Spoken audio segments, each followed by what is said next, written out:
Fala galera, estamos aqui com esse time de peso para falar de esporte, superações, negócios, com o Thiago Vinhal, Hugo e Bruno Soares. Vou deixar cada um se apresentar aqui e eu tenho uma pergunta que eu acho que todo mundo aqui tem a experiência e a competência para responder. Como que a disciplina do esporte impacta nos negócios que vocês fazem hoje? Como que vocês conseguiram trazer toda essa disciplina, trazer toda esse know-how, até de network esportivo, para dentro dos negócios? Porque eu vejo qualquer carreira de qualquer atleta é uma carreira curta, né?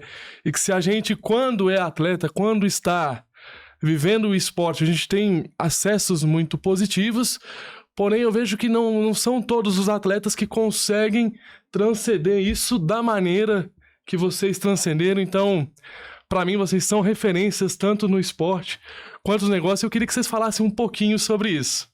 Brunão começa, né, Bruno? O Samuca começou muito sério, você tá assustado. Eu começo? Você começa. Brunão começa, ô Samuca, Brunão começa porque ele é meu ídolo, referência no esporte, nessa transição. Então, deixa ele falar e depois eu falo aqui. Top demais. Aqui, Bruno Soares, Samuca, mais uma vez, prazer estar com você e com essas feras aqui do outro lado. Ex-tenista profissional, 22 anos de carreira, 38 títulos, 6 Grand Slams, 3 Olimpíadas, e é isso, né? Tem mais coisa. Tem mais coisa. Tem mais algumas coisas, mas tá bom. Prazer estar aqui com vocês, ao lado dos meus mentores, né? O meu diretamente, e esse cara que impactou minha vida desde o primeiro dia que eu conheci ele, e você também, né? Com essa história maravilhosa, e acho que, provavelmente, 3 dos caras que eu mais compartilhei boas trocas, além da amizade, né? Bons bate-papos, ensinamentos e aprendizados, conselhos e dicas. Então, muito bom estar aqui trocando essa ideia com vocês. Vamos responder depois, né? Deixa a turma se apresentar. Bom, eu vou agora, sou Thiago Vinhal, triatleta profissional. Sou aqui de Belo Horizonte, né? A gente tá gravando aqui hoje. E tenho aí 22... Acho que eu tô com quase 22 anos de carreira também, Brunão. Tá quase chegando minha hora, então, né? Bom número pra aposentar. Bom número. E eu não... Igual o Brunão, não tem esse tanto de título aí, mas sou o melhor brasileiro da história no Mundial de Kona, né? No Havaí. Primeiro negro da história a competir lá como atleta profissional. E... Enfim, eu acho que eu sou um sonhador profissional, né? Se eu tô essa rodada aqui com vocês, é porque realmente lá atrás eu decidi que realmente eu ia ter coragem, né? E a força de vontade de realizar meu sonho, que era do viver do esporte. E eu tive boas referências, né? O Brunão é uma das referências, o Hugão aqui também, sempre foram pra mim, assim... não da minha modalidade, né? Porque eu não tinha referências na minha modalidade de que eu queria me tornar. Mas eu tinha referência de homens, né, que realmente seriam homens para mim, referências de o homem que eu queria me tornar. O Brunão tá aqui, né, e a parceria deles, do Brunão e do Hugo, também sempre foi uma referência para mim de que eu queria montar para o meu ecossistema, para eu poder fazer também o que eles fizeram, né, na minha modalidade, que é o triatlon, no meu network, né, e na minha família, enfim, nos meus projetos. Hugão. Boa. Bom, gente, primeiro, meu nome é Hugo Daiber, sou treinador, quase aposentado. O Bruno aposentou, não é quase não, porque a gente também está trabalhando hoje com a Luiz Stefani, e tem todo o projeto da Fly, né? A gente fundou a Fly lá atrás. Mas vou falar aqui, começar falando, Samuca, primeiro te agradecer muito por estar aqui, e falar quando eu comecei a trabalhar com o Bruno, né, quando ele me chamou para ir com ele no circuito, eu falei, cara, não sei o que eu tô fazendo aqui. Porque você sabe muito mais de dupla do que eu e tá me chamando. E aqui é a mesma coisa, galera. Eu tô como treinador de 3 grandes ícones, né? Começando por você, Samuca. Eu tive privilégio realmente de conhecer ele como grande atleta e como uma grande pessoa, né, em Comandatuba, que foi, acho que, o nosso primeiro grande evento. E essas 2 feras aqui, o Brunão, a vida inteira ali, grande amigo, a gente é sócio, a gente pode depois falar bastante dessa parte de empreendedorismo. E esse cara aqui que é energia pura, né? Nós estamos do lado dele aqui, dá um abraço, o dia já mudou. Então, realmente é um fenômeno. Então, pra gente, realmente é um privilégio muito grande, né, poder viver esse tipo de experiência. Que maravilha. Para mim é uma honra estar aqui com vocês. Desde o dia que eu conheci vocês, assim, você se inspira, você se motiva, você Eu trouxe vocês aqui para falar justamente sobre esporte e negócio, porque vocês todos são referências para mim, assim. Só de estar com vocês eu consigo ver o que vocês estão fazendo e trazer para dentro da minha realidade. Eu acho que se a gente aprender com as oportunidades ao nosso redor, a gente já tá aprendendo o tempo todo, né? E não só isso, porque a gente conhece muito atleta, a gente conhece muita gente. Tem gente que tem a visibilidade, mas não é tão gente boa. E vocês, cara, todos vocês aqui, além de serem grandes atletas, além de terem holofotes, além de tudo isso, são boas pessoas que, pra mim, isso supre tudo, né? Porque isso aí, muitas vezes, a galera quem não acompanha, não vai conhecer. Mas, assim, então esse lado pessoal, de família, como base, eu vejo muito em vocês. E trazendo nesse universo, eu acho que pelo menos, eu comecei o triatlo porque eu corri, então não foi um negócio estruturado. Eu sempre comecei a fazer as coisas, fui colocando intensidade e depois eu fui me organizando e fui aprendendo. Mas eu sempre comecei sem saber, ou pelo menos sem saber o processo inteiro. Eu sabia ali o próximo degrau, o próximo passo. E eu acho que eu vejo muito isso, essa ousadia no mundo dos negócios também, né? Muitas vezes a gente entra nos negócios sem conhecer, mas você entra, você já tem o acesso e você vai aprendendo no meio do caminho. Eu vejo hoje muitas pessoas esperando a situação perfeita, ideal para começar, e aí às vezes nem começa. Queria que vocês falassem um pouquinho sobre isso, porque eu sou de crescer e depois você se estrutura. Às vezes vai estar uma bagunça, é natural. É isso. E você vai organizando no caminho, vai aprendendo no caminho. Quer começar? Eu acho que assim, Samuca, isso aí que você explicou é realmente Você começou perguntando pra gente da disciplina, né? Então, você explicou exatamente o que é um ser disciplinado, né? Porque o ser disciplinado é um ser sem desculpa, né? Ele já decidiu, né? Ele já determinou e ele já tem a disciplina, que é o quê? É repetir, né? Sem pressa, sem pausa, né? Com constância e com perseverança. E principalmente com o que você falou e com humildade. Eu acho que, assim, uma coisa que, né, eu aprendi com vocês três aqui, principalmente, é que, assim, a gente não vira excelente se a gente não começar com humildade, né? A humildade, a gente sabe que o Samuca vai me ensinar com a história dele, o Bruno me ensina com a história dele, o Gão me ensina com a história dele. Então, assim, né, eu sei aqui nessa mesa que eu nada sei. O que eu sei aqui é muito menor do que nós quatro aqui sabemos juntos, né? Então, assim, eu acho que a partir do momento que você decidiu que eu vou ser um cara disciplinado nesse caminho que eu determinei, e se ainda traz a humildade como sua grande força, né? Você tá aberto a aprender em todo lugar que você tiver, e aí quando você foca exatamente no que você falou, que é no próximo degrau, aí você se coloca no caminho do progresso. E não o caminho do sucesso, que é o que a gente vê todo mundo esperando. Eu só vou começar a fazer isso quando eu tiver dinheiro. Eu vou começar a fazer isso quando eu tiver mais tempo. Eu vou investir nisso quando eu tiver dinheiro, igual os meninos têm agora, que já investem não sei quanto tempo. Eu vou começar a fazer isso quando... O quando sempre vai existir.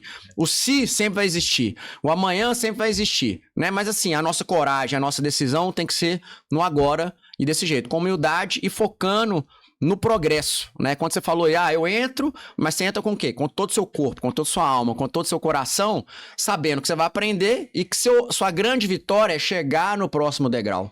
Né? O Brunão ganhou 34 grandes slam títulos aí, foi de degrau em degrau, não já chegou assim, velho, vou ganhar um grande slam já pra amanhã. Né, 22 anos, então acho que assim, eu acho que nós temos em comum, e né, quem tá escutando a gente aí tem que trazer para si mesmo a própria história, é isso, decisão, determinação, né, e disciplina, com humildade como pano de fundo, né, porque a humildade leva a gente pra excelência verdadeira.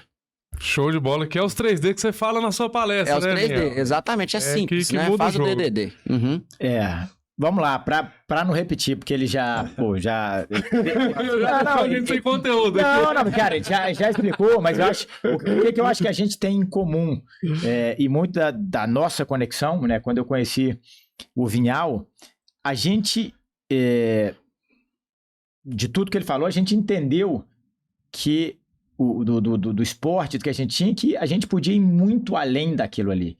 Muito legal que vocês falaram do que começar com o que tem, porque, cara, vamos lá, hoje eu sou um empresário super bem sucedido, mas, cara, eu comecei com o que eu tinha, e minha primeira conversa com o Gão lá atrás, e a gente falava muito, cara, o que a gente tem? Naquela época a gente tinha acesso a todo mundo, Cara, hoje eu já tenho capital para investir, já tenho muito mais conhecimento, já entendo de mercado financeiro. Cara, naquela época eu tinha acesso, vontade, conseguia conectar ponto A no ponto B que muita gente não conseguia. Vamos começar por isso aqui? E a gente também. Agora a gente já investe, a gente já é sócio em algumas coisas, enfim. E acho que você definiu muito bem, cara. Você começa com uma ideia, você dá o primeiro passo, você quer chegar lá na frente, mas, cara, você tem que dar o primeiro passo. E você vai se organizando e aprendendo e vai melhorando e vai repetindo. É o que ele falou, é a constância. E acho que a gente... O grande mérito, né? O tênis é um esporte que tem uma plataforma gigantesca. E nos últimos, sei lá, 15, 20 anos, talvez, o triatlon virou... tão forte quanto, né? A galera mudou o que você tem de grandes nomes, grandes empresários, CEOs, e acho que o Thiagão conseguiu surfar essa onda maravilhosamente bem, entre ser um atleta de ponta, de alta performance, continuar competindo no alto nível, mas usar o tempo livre dele para construir algo em paralelo também, que foi o que a gente fez lá atrás. E eu lembro direitinho, assim, ó, ele já enxergou isso muito rápido, porque quando a gente começou a fazer, não foi agora, né, ano passado, que já tinha 8 anos de história. Logo no início, falou, cara, Brunão, preciso conversar aqui, o que vocês estão fazendo, cara? Tá do caralho, vocês estão... aqui é liberado palavrão, liberar tudo, né? Tudo. O esporte tá top, vamos mudar pra top agora, segunda vez. E a gente foi, e a gente ia trocando muita figurinha. Aí ele me ligava, cara, conheci esse cara aqui, ó, olha essa história aqui do cacete, dá uma olhada nisso. Aí eu pegava o negócio, cara, olha isso que nós estamos fazendo. E ia pegando né, sempre trocando essa ideia, mas acho que o ponto é esse, a gente enxergou que a gente poderia ir muito além do esporte e que tudo que a gente tinha aprendido no esporte tinha uma conexão muito grande com o mundo do empreendedorismo. Se a gente, né, conseguisse fazer essa transição, a gente poderia ser muito maior que só bons atletas.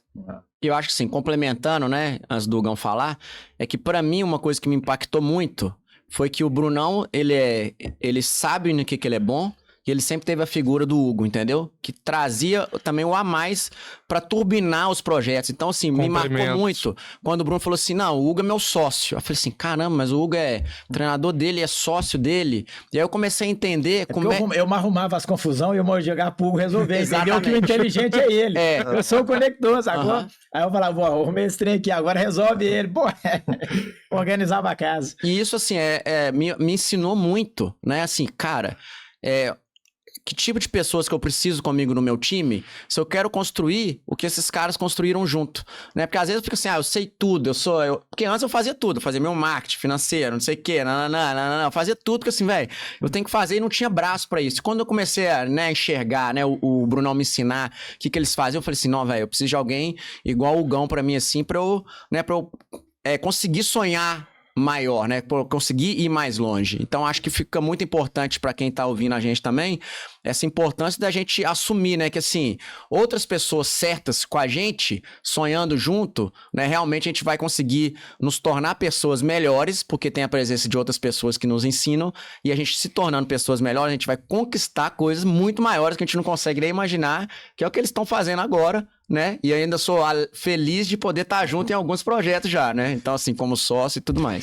Eu tenho muita coisa antes do Hugo falar, porque foi uma coisa que o Hugo me ensinou isso, né? Primeira vez que a gente esteve junto, a gente fez a palestra ali, tava os meninos da Fly, tava o pessoal todo da Fly, e ele me falou uma coisa que ali eu já comecei a mudar todo o meu negócio. Falou, Samuel, você tem que centralizar os seus negócios em educação. Hoje é educação corporativa porque a demanda é maior, mas não só isso.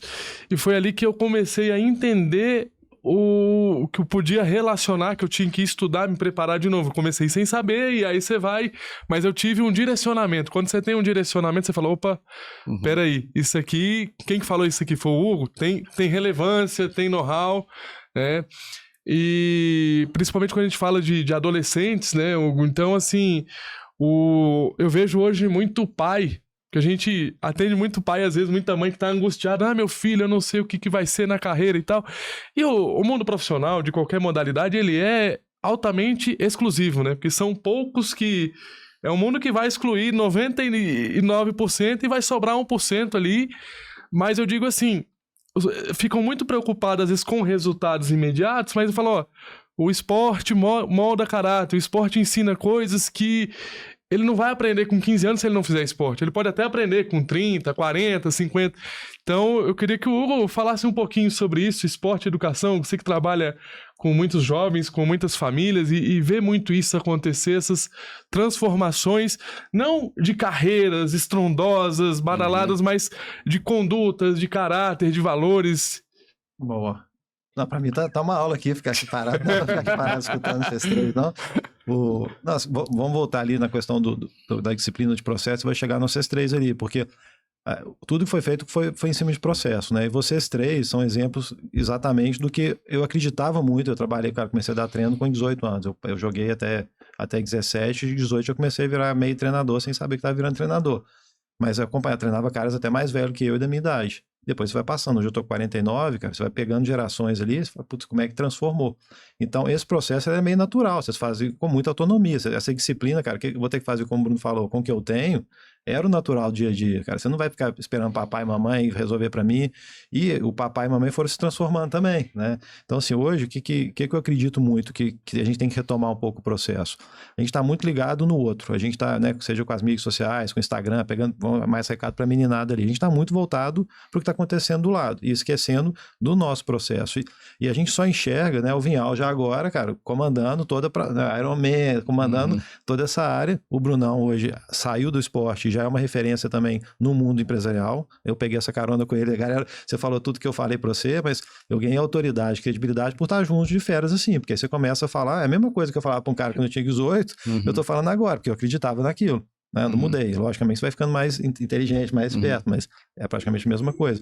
Então, assim, o livro que eu acho que é bem legal todo mundo ler, as crianças e os pais, é aquele Outlier, porque ele mostra exatamente como que é o processo e aonde você tem que pegar, cara. Porque o talento, você vê um Neymar, um Messi, um Federer, um Vinhal, um Bruno, e você, cara, são coisas que o cara vê ali, putz, esse cara... Mas o que fez você chegar ali não foi só que você tinha um talento, que você tinha uma aptidão, né? Teve as oportunidades, né? O Brunão... Pô, nasceu quase no Iraque e virou, né, a fera que virou ali. Cara, podia ter diversas outras formas de fazer. O Vinhal também falou, pô, primeiro negro, você vê tanta gente fica ali, de vítima, cara, não, ao contrário, você foi pra porrada e fez. E você, não precisa nem falar. Né? Essa história de superação é absurda. Então, assim, aonde que eu acredito mais? Você teve poucas oportunidades, você agarrou a primeira que você tinha pela sua família e começou a tocar. Aí foi isso. E logicamente, você também tinha um talento para você conseguir fazer o que você fez, que também era muito difícil, cara. Várias pessoas, às vezes, na sua condição não podiam fazer, mas o que fez a diferença são as 10 mil horas que o livro fala pra cacete. Então, essa questão do processo de estar ali 20 milhas todo dia, fazendo, é o que fez chegar. Então, para mim, o recado principal desse assunto é, cara, não olha pro lado, não. Cara, aquilo que você tem, a convicção que você tem, aquilo que você acredita, cerca de pessoas boas, seja da família, pai, mãe, amigos, né, sócios e tudo, e vai, cara. E aí, aos poucos, você vai passar essa referência para as outras pessoas também, mas não fica sendo, eu vou chegar, eu quero ser igual ao Vinhal e não, esquecer que eu tenho que fazer para eu chegar igual ao Vinhal. Quantas horas por dia você treinava que você tinha 18, 19, 20, 21, 22? Né? E assim, geralmente quando a gente fala eu quero ser, você tá olhando o externo, né? Então eu quero aquelas viagens que ele tem, esses patrocínios, essa condição que ele mostra ali.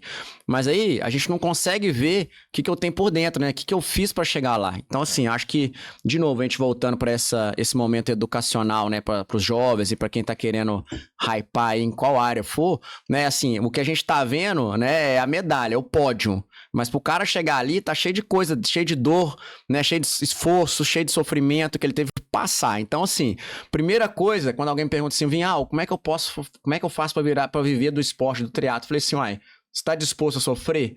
Né? Você tá disposto a abrir mão da sua família? Tá disposto a largar o social, parar de ir pra churrasco? Tá disposto a parar de jogar bola? Porque assim, eu tenho 22 anos que eu faço triatlo, eu nunca mais joguei bola. Eu gostava de jogar bola porque, velho, senão eu vou machucar, entendeu? Então assim, você olha o que eu tenho hoje. Mas e o que me transformei, você não consegue ver? Você tem que perguntar pra mim ou procurar saber. Assim, velho, eu tô disposto então a fazer isso aqui, passar por esse processo? Né? Porque eu acho que isso é importante e tem a ver com Outliers, exatamente isso, né? As 10 mil horas de treino pra você chegar ali no topo, cara, não são só 10 mil horas. Eu não cheguei hoje no Minas agora, nadei 4.500 metros só por nadar. Não, nadei 4.500 metros da melhor maneira possível. Fui lá nadar às 6 da manhã, porque eu tenho o melhor grupo possível às 6 horas da manhã, né? Porque eu sei que os caras, todo mundo ama nadar, então assim... Ninguém ali é profissional, só que os caras sabem que eu sou profissional, então eles querem quebrar o pau comigo, pra me fazer sofrer, fazer bullying, porque eles sabem que eu preciso disso e que eu vou nadar melhor, né? Porque eu tenho a companhia deles ali. Então, assim, é como você, né, leva a sua atitude, a sua intenção para essas 10 mil horas, para esse seu talento, porque todas as 10 mil horas vão te aproximar do seu sonho maior que tá na sua cabeça. Fantástico. E tem que estar com o sonho Como é que claro. eles chamam? Tem que Os dar uma... veiotes. Os veiotes. Os veiotes, é uma alvorada. Tem uma história engraçada, que acho que é disso que ele falou, né? Que quando o cara eu quero viver do esporte. Eu aposentei em 2022. Em 2023, eu fiz uma viagem no carnaval com os amigos pra praia. E aí, durante o carnaval, eu tava uma hora lá na piscina, batendo papo com os amigos. Aí eu comecei a pensar assim, viagem de carnaval, né? Que os caras estavam falando, aquele carnaval que nós fizemos isso. Aí eu comecei a pensar. Eu falei, cara, vou contar um negócio interessante pra vocês. Cara, eu tava ali em 2003 fazendo 41, eu tinha acabado de fazer, não sei se foi um pouco antes depois, mas enfim. É a primeira viagem de carnaval que eu faço na minha vida. Os caras, como assim? Eu falei, primeiro eu tô pensando aqui, eu já fui no carnaval quando eu era pequeno, meu pai, depois que eu virei tenista profissional, a primeira viagem que eu faço. Eu passava o carnaval, né? Ele era em algum momento que eu tava ali jogando um torneio, de repente tinha alguma coisa ou outra, mas fazer uma viagem de carnaval a primeira. Os caras, puta que pariu, não acredito, não sei o que é isso. É isso, cara, não tem data, não tem. Tem um monte de outra coisa legal? Tem, mas, cara, é o que você falou, tem que gostar de sofrer.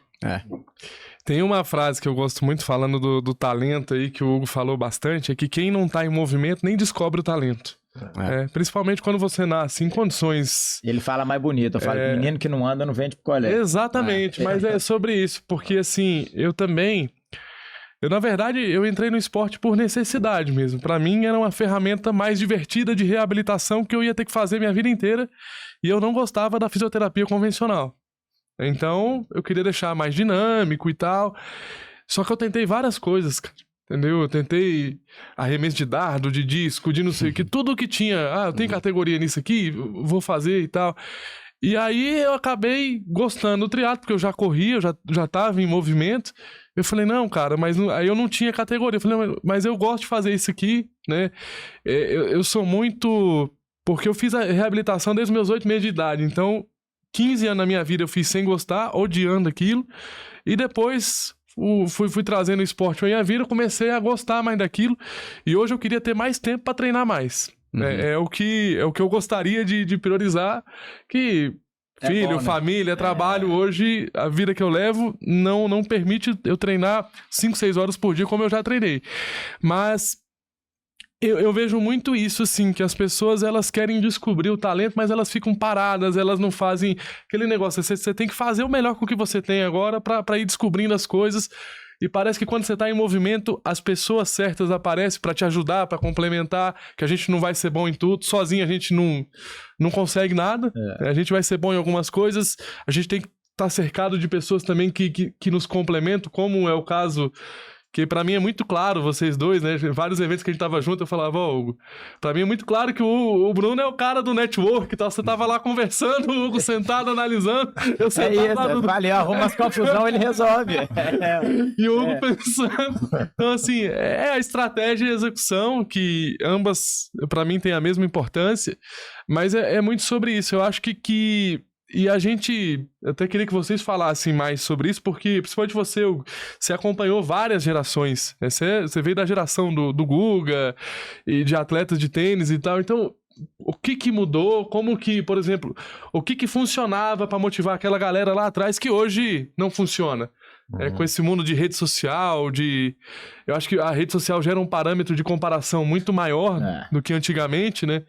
Isso tem um lado positivo, mas tem um lado negativo também. Então eu queria que você falasse, vocês dois, muito sobre isso, assim, essas diferenças, né, das gerações, como é que tá essa geração, como que é a melhor maneira que vocês veem de motivar essa geração, de fazer elas entrarem em movimento. Boa. Não, pra mim eu acho que é o momento mais difícil, assim, até porque eu também não tô mais no dia a dia em quadra e fico vendo as dores que os treinadores têm, que são dores diferentes das que eu tinha quando eu tava lá.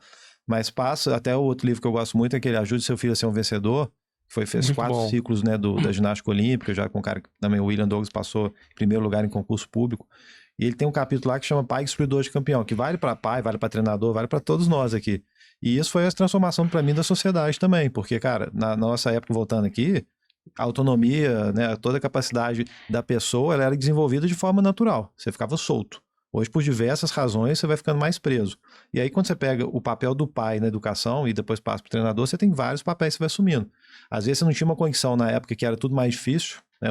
Na minha época, eu fui para os Estados Unidos a primeira vez com 17, 18 anos para ir para a Disney. Você pega um menino ali, com 18, ele já rodou o mundo. É tudo muito mais fácil, em geral, né? Eu fui de uma classe média, não foi nada. Então, assim, hoje qualquer menino ali, você já consegue ter muita coisa. E vai chegando tudo na mão. E ao mesmo tempo, a família começa a ter essa dor. Então, cara, eu vou viver a vida do meu filho, uma coisa que eu não tive. Depois, cara, outra que é super proteção. Começa a ficar o tempo inteiro protegendo. Vou entrando, cara, em áreas, eu não entendo nada de tênis. Né? Um pai não entende nada de tênis, mas vai conversar comigo no mesmo nível. O cara chega lá, pô, tem tanto... E aí vai falar assim. Então, assim, eu acho que a transformação maior vem disso daí, né? De como que a sociedade foi transformando. E essa geração hoje, por ter tudo isso que está acontecendo, para mim, é a geração mais frágil no processo de não conseguir lidar com dor ali, com frustrações. Cara, começa a primeira frustração, já desiste, né? E a família também já compra aquilo ali de uma forma, não, quer parar de... Hoje nós estávamos pensando até aqui em casa, cara, quer parar de jogar? Não, para mesmo. Não, pera aí. Vamos lá. O que está acontecendo? Vamos entrar com profundidade aqui e vamos fazer. Então, ao mesmo tempo, Samuca, é uma geração que é animal, cara. Se você conseguir entrar na cabeça de cada um ali e fazer o que a turma falou, buscar realmente o que essa pessoa tem de melhor e ajudar ela a entender o que ela tem de melhor, é absurdamente, assim, a cabeça é um chip muito diferente do nosso. Acho que esse é o grande desafio. Você tem uma capacidade intelectual absurda, só que você tem que canalizar ela para uma coisa certa. Né? E aí, só aproveitando uma coisa para falar de vocês três, assim, cara, o que eu vejo hoje de influenciador, né, falando um monte de bobagem, um monte de imbecilidade, sendo referência, porque aí o cara perde isso aqui que vocês têm, cara, essa profundidade que vocês têm aqui. Isso aqui para mim deveria ser quase, cara, todo mundo escutar. Em vez de falar de piscina de Nutella, em vez de falar, vou apanhar aqui daqui a pouco, né, não vou nem falar os nomes. Não, mas eu concordo, cara, concordo. Mas vai falando isso, a galera vai fazendo, hoje nós fomos no evento e fala, cara, não é possível que o cara olha para essa pessoa, o que ele fez? Ah, ele gravou uma música muito legal que rodou no TikTok e ficou famoso. Fala, porra, beleza, eu quero isso pro meu filho? Não, e meu filho vai querer isso pra vida dele também? Quando ele for ensinar pro filho dele? Não vai, cara. Ele vai pegar essas experiências e falar, pô, peraí, o que o Brunão fez ali, que é a essência dele, o que o Vinhal fez, que pode ajudar. Então, assim, e os pais perdem o deles também. Passam a não contar mais a história deles, os meninos também já não respeitam mais aquilo que deveria ser o processo natural, né? Então, Samuca, resumindo, para mim, a geração tem mais dificuldade com frustração hoje, mas talvez a maior capacidade hoje, com certeza, intelectual de chip, absurdo, né? Roda numa velocidade muito maior, né? Giro muito maior. Na nossa época. A quantidade de informação hoje de uma criança com 6 anos, ela é maior do que um adulto nos anos 80, né? Absurdo. Uma pessoa de 40 anos nos anos 80, então é um volume de informação muito grande. E eu concordo com tudo que você falou, Hugo, assim, eu vejo baixa capacidade de resiliência. Eu não gosto de generalizar, porque a gente tem fenômenos aí hoje, também você tem jovens aí que estão em startup com 17, 18 anos, já com a cabeça que na época também não existia, mas eu vejo muito isso, e outra coisa que eu vejo também, que toda vez que eu converso com o pai e com a mãe, eu falo, tá, mas isso aqui é um sonho do teu filho ou é teu? Porque às vezes eu acho que os pais são muito machucados. E aí eles querem curar as feridas através dos filhos, mas os filhos não querem isso, os filhos querem outra coisa. Então esse alinhamento eu acho fundamental. Quando eu pergunto, isso é um sonho seu ou do seu filho, às vezes o pai não sabe responder porque não tem diálogo, porque não tem alinhamento. E são perguntas simples, né? mas que a gente já tem uma bagagem. Falo, cara, se não comprar a ideia, não vai. E isso pode trazer para o mundo corporativo. Você tem uma equipe que a equipe não compra a ideia, não vai. Tudo a pessoa tem que entender. Por isso que eu falo assim, pessoas com perfis diferentes, elas precisam de motivações diferentes. Tem gente que vai se motivar com uma coisa, tem gente que vai se motivar com a outra, mas a gente tem que saber essa leitura. E o que eu trabalho... E aí entra nesse universo que você falou, que eu acho que algumas coisas tão fúteis. Por exemplo, alguns dos maiores escritores, palestrantes sobre educação de crianças nem filho tem, cara. Então não adianta, ele não tem... Isso é maluquice. Não, ele não tem a carga emocional do caso. Com certeza. Ele pode ter atendido 1000 crianças, ele pode ter um know-how, mas ele não tem como ensinar alguma coisa que você nunca fez. Não, mas é sobre... Ele pode até ter a validação teórica, técnica de aplicar. Deu certo em um grupo de 100 pessoas, deu certo com 70. Não, mas cara, isso aí é estudo. Mas ele não tem a carga emocional. Vamos lá, é diferente. Você vai lá, e o professor? Vamos lá, isso aí quando você tem uma validação técnica, um estudo, alguma coisa, você você está explicando sobre aquilo ali, coisas que deram certo dentro daquele grupo, e você pode debater um monte de coisa.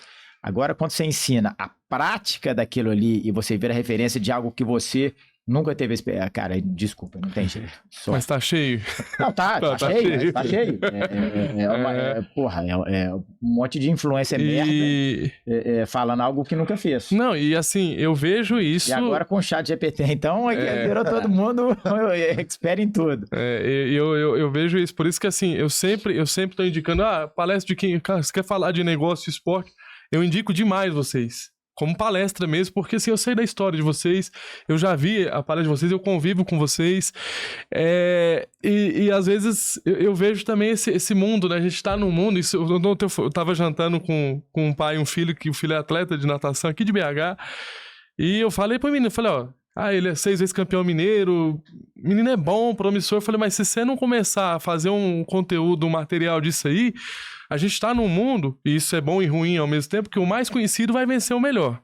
Principalmente quando a gente fala de patrocínios no esporte, tudo. Então, é importante as pessoas saberem... Aí eu perguntei assim, falei pro menino, quanto tempo você consome rede social? Há tanto tempo por dia. Aí a gente sempre vai ter uma dimensão menor. Se você olhar ali quanto tempo você passa, geralmente vai ser mais tempo que você afirmou. Aí foi quanto tempo você passa produzindo conteúdo? 0. Então, assim, a gente tem que saber usar essas coisas também, não só como consumidor, mas também como... porque é uma ferramenta que faz toda a diferença. Uma das, né? Uhum. Então, é muito sobre isso, assim, que a gente tem que entender como é que tá o mundo agora e como é que funcionam as coisas, né? Mas eu acho que isso aí tá mudando, você não acha, não? Esse negócio de influência. Eu acho que a galera não tá... Porque no início, quando hypou demais, o negócio explodiu, é aquele negócio, o cara postava o negócio, todo mundo ia lá. Agora eu acho que não tá assim mais não, cara. Agora tem que ter profundidade no negócio, assim. Acho que a grande maioria... entendeu, né, a diferença da publicidade vazia ali, ou do realmente ser alguma coisa que o cara faz para a vida dele. Pode ser até pago, né? Enfim, mas que quando tem verdade no negócio ou quando é falando, né, por outras razões. O que você acha? Eu acho que tá mudando, e isso, né, você tá falando desse menino da natação, eu falo direto para todos os atletas, vão perguntar para mim como que faz para arrumar patrocínio, essas coisas. E o mercado da influência hoje é um grande canal para os atletas, porque se a verdade do atleta já é uma verdade de autodescobrimento, autoconhecimento, autoaprimoramento, desenvolvimento, ou seja, o cara já aprendeu muita coisa treinando, sofrendo, né? Igual esse menino da natação, que eu nem sei quem que é. A partir do momento que ele começa a colocar as coisas que ele aprendeu sofrendo em conteúdo, da maneira mais simples possível, porque assim, eu falo bem, eu gosto, né? Porque desde lá de trás eu vi que eu tenho que ser meu marketing, senão eu não vou ter patrocínio nenhum. Eu tenho que fazer palestra de graça nas empresas que me patrocinam, porque senão como é que eu vou ser uma ROI positiva, né? Uma taxa de retorno para a empresa. Você vai ter entrega, né? Sendo que eu não tô no tênis igual o Bruno. Não tinha plataforma. Mas mesmo assim, quando eu tinha... Esse menino é novo, né? Ele deve ter, sei lá, 13, 14 anos. Exato. Quando eu tinha 14 anos, eu tava jogando o torneio no Equador, ninguém me via, não. Não tinha nem como, nem o cara de lá conseguia ver, imagina o do Brasil. É isso, é o que você falou. Hoje o cara tem uma plataforma e ele pode fazer...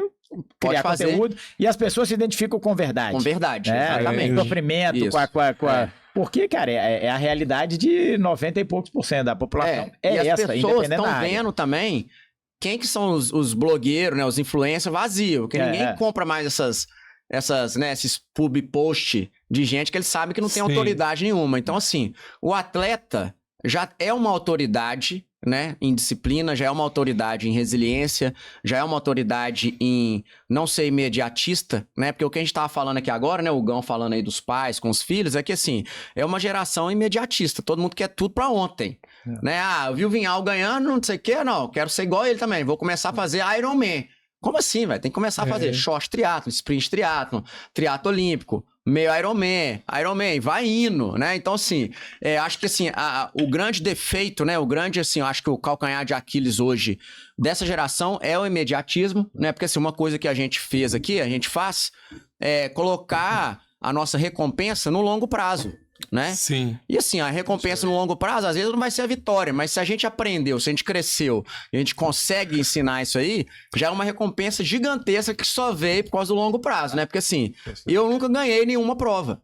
Eu nunca ganhei o Ironman. O máximo que eu fui vice-campeão do Ironman da Malásia. Então imagina que se só ser campeão do Ironman fosse o motivo pra eu ser feliz. Ou então o motivo pra eu... felicidade. Ou o motivo pra meus pais aprovarem o que eu tava fazendo, pra eles validarem. Não, eu nunca ganhei prova nenhuma.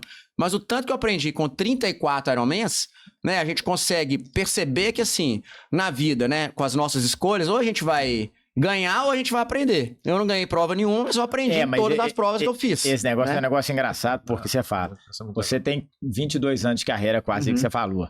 Você disputou 34 Ironmans, né? Maluco, eu só de Grand Slam joguei, se não me engano, 50, foram 58 quando eu parei. Então, assim, o tenista, você fala, o Bruno tem 38 títulos e o Vial nenhum. Peraí. Eu competi 10 vezes mais que ele. E torneios de todas as dimensões, né? Vocês competem só na pauleira lá, junta todo mundo e vambora. Então a referência não é título, né? Porque os melhores também não ganharam muito. O cara ganhou 5, 6, que é a comparação com o Grand Slam. É o maior da história, né? Os caras ganharam 24, 20, enfim. Mas 99% nunca ganhou. Então, cara, só de você estar participando desses grandes eventos, aí é que tá o negócio. Você foi segundo num, sétimo no outro, melhor brasileiro da história em Kona. Só isso aí já mostra o nível de dificuldade do negócio, né? Teve um ponto que você trocou aí, falando da questão da família, né, cara? Você pega hoje a questão da frustração dos pais. Ela sempre teve, cara.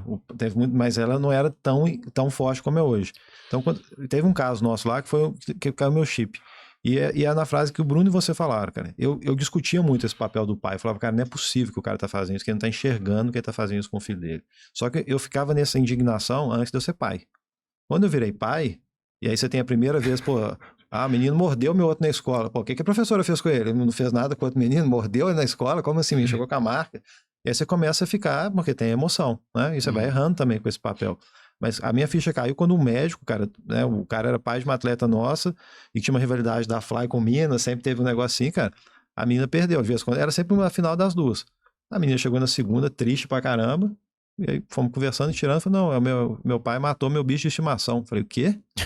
Aí, como assim? Não, a gente começou a discutir, chegamos domingo lá, perdi o jogo, ele foi quando eu não dei raça, aí passou o bichinho na sala, ele pegou o bichinho no colo, falei, tem que dar raça, não sei o quê, e apertou o pescoço, o bichinho morreu. Falei, não, cara. Aí eu chamei esse pai pra conversar, falei, cara, peraí. Aí foi que eu comecei a estudar os livros, falei, cara, não é possível, tem que ajudar essa galera, que tá muito louco. Passou do ponto. Mas o Samuco explicou isso. Você vê E o Samuco explicou isso através dos sonhos, né? Os pais estão projetando as frustrações dele nos filhos. Isso que é o nome, né, da que a psique explica, né?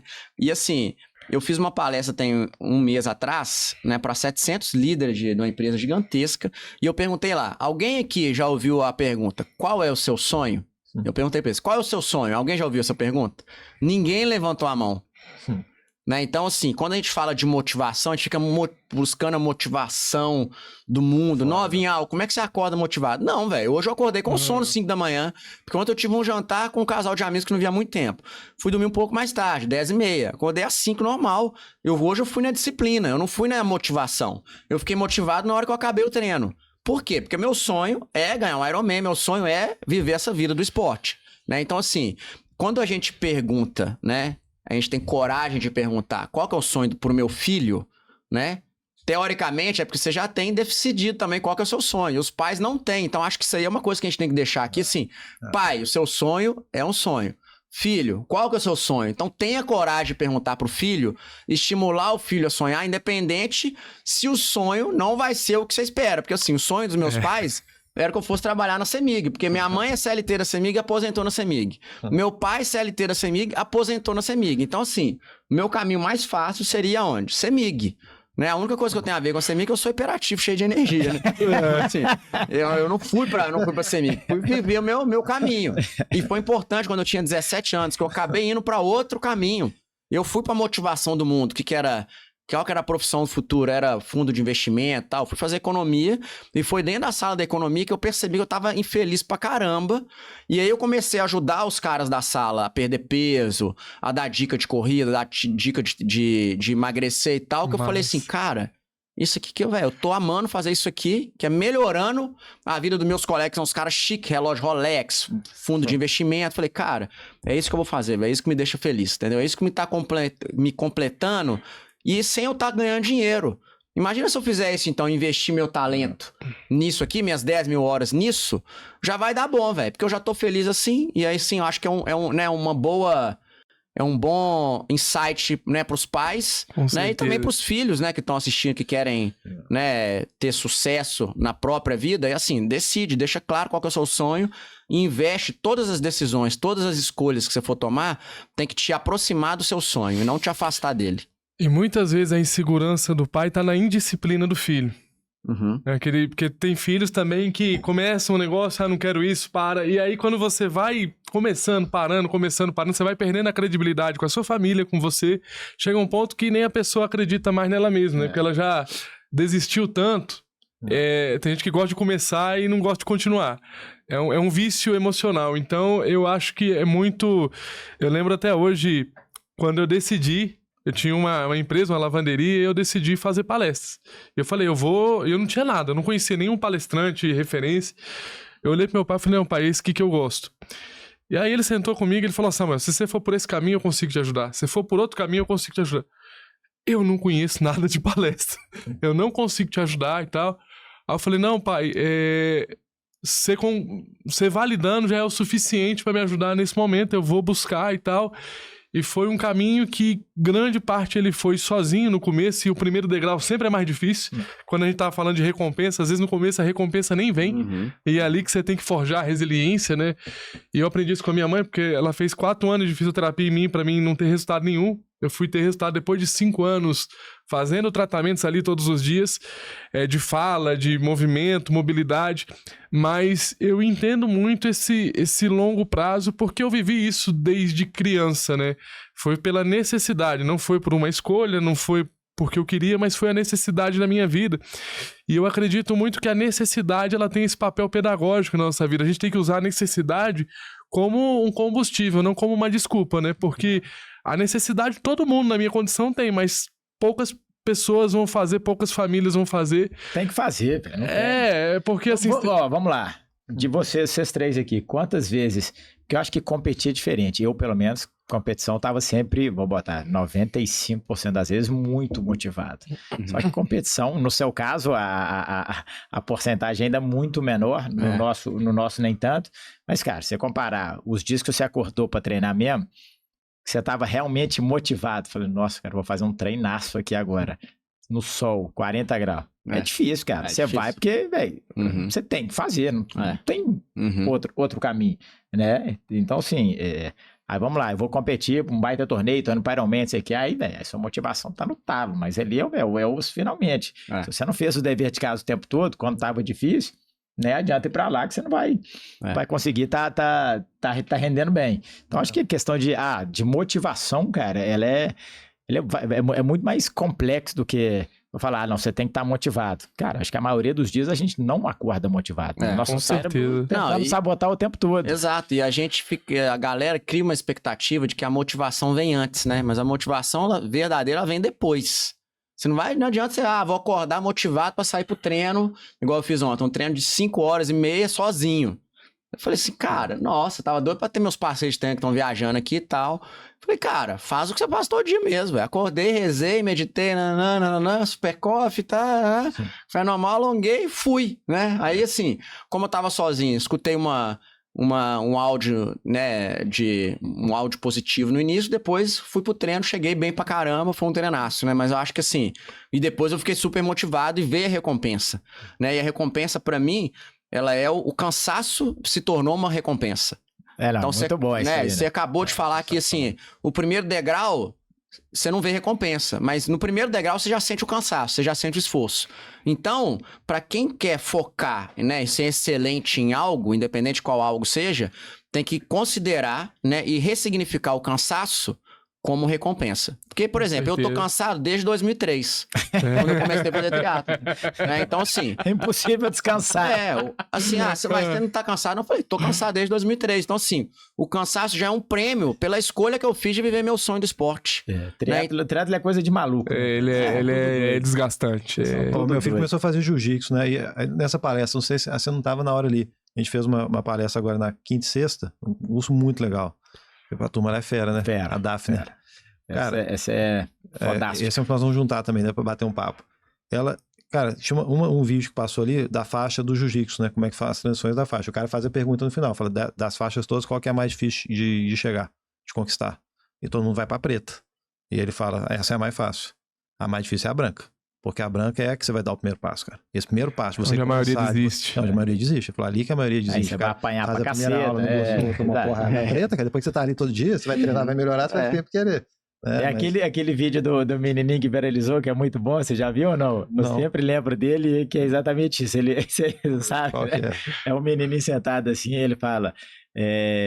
eu apanho muito na escola e por isso eu comecei a fazer jiu-jitsu. Muito bom. Agora eu apanho na escola e no jiu-jitsu. É isso, entendeu? Até o momento cria mais resiliência. Essa é muito boa. É exatamente isso, é a mais difícil. Mas eu falei muito sobre carga emocional, porque eu vou dar um exemplo bem didático, né? Se eu colocar uma tábua aqui de 20 centímetros de largura e falar pra todo mundo, passa nessa tábua aqui, todo mundo vai passar com certa facilidade. Agora, se eu botar num prédio ali de 30 andares e falar, passa nessa mesma tábua que todo mundo tem condição, competência e habilidade para passar, a maioria não vai conseguir passar. Então, é muito sobre isso. Então, eu acredito, e por isso que eu me inspiro em vocês, porque vocês vieram de superações, vocês vieram... Acho que todo mundo aqui tem um ponto que é improvável, né? E quando a gente fala que é improvável, a gente se baseia na estatística da onde a gente saiu, para onde a gente chegou, e a gente vê que é uma exceção, porém, a gente, como convive muito com exceção, isso acaba dentro da nossa bolha, que a gente vive em bolhas, acaba sendo normal. Eu tava falando aqui com o Thiago antes, eu conheço 2 rapazes que não tem braço e não tem perna e faz mais coisas do que a maioria das pessoas que eu conheço, sim. Um é motorista de rally, os 2 são palestrantes, sabe? Cara, eu não consigo dirigir um carro de rally. Então, assim, a gente vive nesse universo porque a gente sempre também vai conectar com quem tá no movimento, com quem tá buscando. Isso aí, eu tenho pavor desses eventos de, vamos fazer network e tal. Parece que é um monte de vampiro chegando assim, não. Cara, não é assim. Eu acho que algumas coisas tem que estar em movimento, a gente tem que estar perceptível, mas algumas coisas elas acontecem naturalmente. Naturalmente. Mas o network é isso. Pra mim, networking de verdade é quando você compartilha algo em comum e dali sai um monte de outras coisas. Pode sair negócio, pode sair amizade, pode sair... Que sejam boas para ambos lados. Pode sair, vamos dar uma corrida amanhã, o que for. É isso aí. Só que, da onde que vem meu networking, a grande maioria? Do tênis. Por quê? Porque a gente compartilhava uma paixão em comum. Eu era um tenista profissional, aí o Vinhal me ligava e falava, velho, tem um amigão meu aí que tá indo pra Wimbledon, porra, recebe ele aí e tal. Eu sempre gostei de bater papo com essa gente. O cara mandava mensagem, eu marcava de jantar com o cara, aí, a gente trocava ideia, de repente ficava... Cara, de repente, 10 anos depois, podia sair alguma coisa, um negócio, né? Mas, cara, o network é isso, não juntar pessoas por interesse. Ele acontece de forma totalmente natural. Depois aquilo ali, você passa a ter mais liberdade, mais acesso, mais credibilidade. Mas ele começa por uma paixão em comum, por alguma coisa em comum que essa galera compartilha. Essa parte do... Pegando até os eventos quando a gente começou, porque o tênis é uma plataforma de relacionamento absurda, né? Talvez é um dos principais do mundo ainda. E quase todo mundo fazia igual, cara. Você pegava, vamos fazer um torneio, jogadores profissionais, e vão jogar os empresários. Nós vamos daqui a pouco falar bastante desse mundo corporativo aqui, né? Show de bola. E aí você traz o empresário, não. Quem vai jogar com o empresário vai ter que ser o Bruno. Esse cara que vai pagar a conta toda, vamos chamar com o Bruno. Aí começa a fazer um negócio já todo errado. Ele tem que ganhar. Ele tem que ganhar. Aí o cara chega pra você depois vai jogar contra o Bruno, velho. O cara começa um negócio já que sem a verdade, cara. Então, e as pessoas vão percebendo isso com o tempo, né? E o tênis, a gente via que era isso o tempo inteiro, cara. A galera puxando um saco, fazendo negócio pra agradar. Cara, não, peraí. Esse cara não precisa nada disso, esse grande empresário, ele quer aqui exatamente, ele quer, né, desafogar, ele quer fazer um negócio de forma natural. Então, tudo que você faz orgânico, com verdade, independente da área que você tá, vai ter muito mais chance de ter o sucesso. Meu filho de 6 anos, ele sabe quando eu deixo ele ganhar, e ele me cobra. Pai, você não jogou sério. Então, se uma criança sabe, qualquer adulto vai saber. Até porque a gente sabe que um cara que joga 2, 3 semanas jamais vai ganhar de alguém que foi profissional, assim, a não ser que tenha um talento, que é uma exceção. Mas eu acredito muito nessa verdade, por isso que eu acho assim, e nem todas as conexões são pra nós. né? Mas eu queria voltar no assunto, porque assim, Bruno, você falou, pô, vim do network do tênis. Mas quantas pessoas tiveram a mesma possibilidade de questão de carreiras, de acesso, e não conseguiram plantar coisas tão frutíferas ali, que deram tantos frutos, fazer esse relacionamento. Então eu vou muito pela qualidade da pessoa. De você ser educado, de você chegar num ambiente com alegria, com entusiasmo. Eu acho que a forma que você chega, isso é uma coisa que a gente tem que trabalhar também. Eu trabalho pra mim ter alegria mesmo quando eu tô sozinho, não é só porque eu tô aqui que eu tô alegre, entendeu? E claro, essa motivação de estar alegre, e isso reduz o cansaço. Né? Se você... Pô, às vezes eu durmo 4 horas da manhã e vou fazer uma palestra 8 horas da manhã. Você nem dorme. Né? Praticamente você dorme ansioso, com medo de perder o horário e tal. Cara, mas a hora que começa a palestra, eu tenho que fazer um reset no cérebro ali. Eu falei, cara, que eu não posso levar isso como só mais uma palestra, porque muita gente vai ver pela primeira vez e vai mudar a vida de muita gente. Pra mim pode ser mais uma, mas eu tenho que chegar com energia, com entusiasmo, com o astral, como se fosse a primeira. Então, de não perder essa sede. Porque é um pouco natural também as pessoas irem crescendo, irem se acomodando. É um mecanismo humano, a acomodação, né? Ah, eu já não preciso fazer isso, eu já cheguei num ponto da minha carreira ou da minha vida. O que eu vejo hoje de jovens, de 18... Não, eu quero qualidade de vida.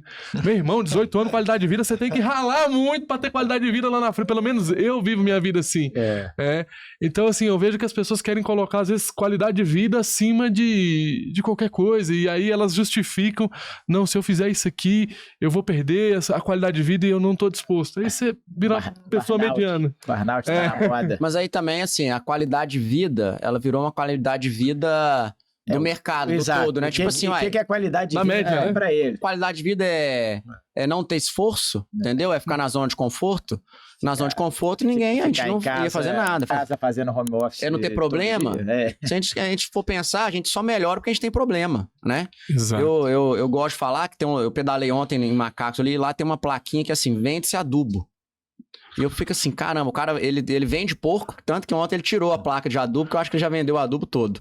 Mas, ou seja, ele pega o cocô da vaca dele, né? Que teoricamente é uma coisa que é ruim, e vende pra alguém que vai pegar o cocô da vaca e vai botar em cima da plantação, e a plantação vai crescer melhor, mais forte, com mais nutrientes que ela tirou do cocô da vaca. Né? E teoricamente, se a gente se colocar como uma planta ali que está recebendo o adubo, né? O que é adubo pra gente? Porque a gente é criação divina de qualquer jeito.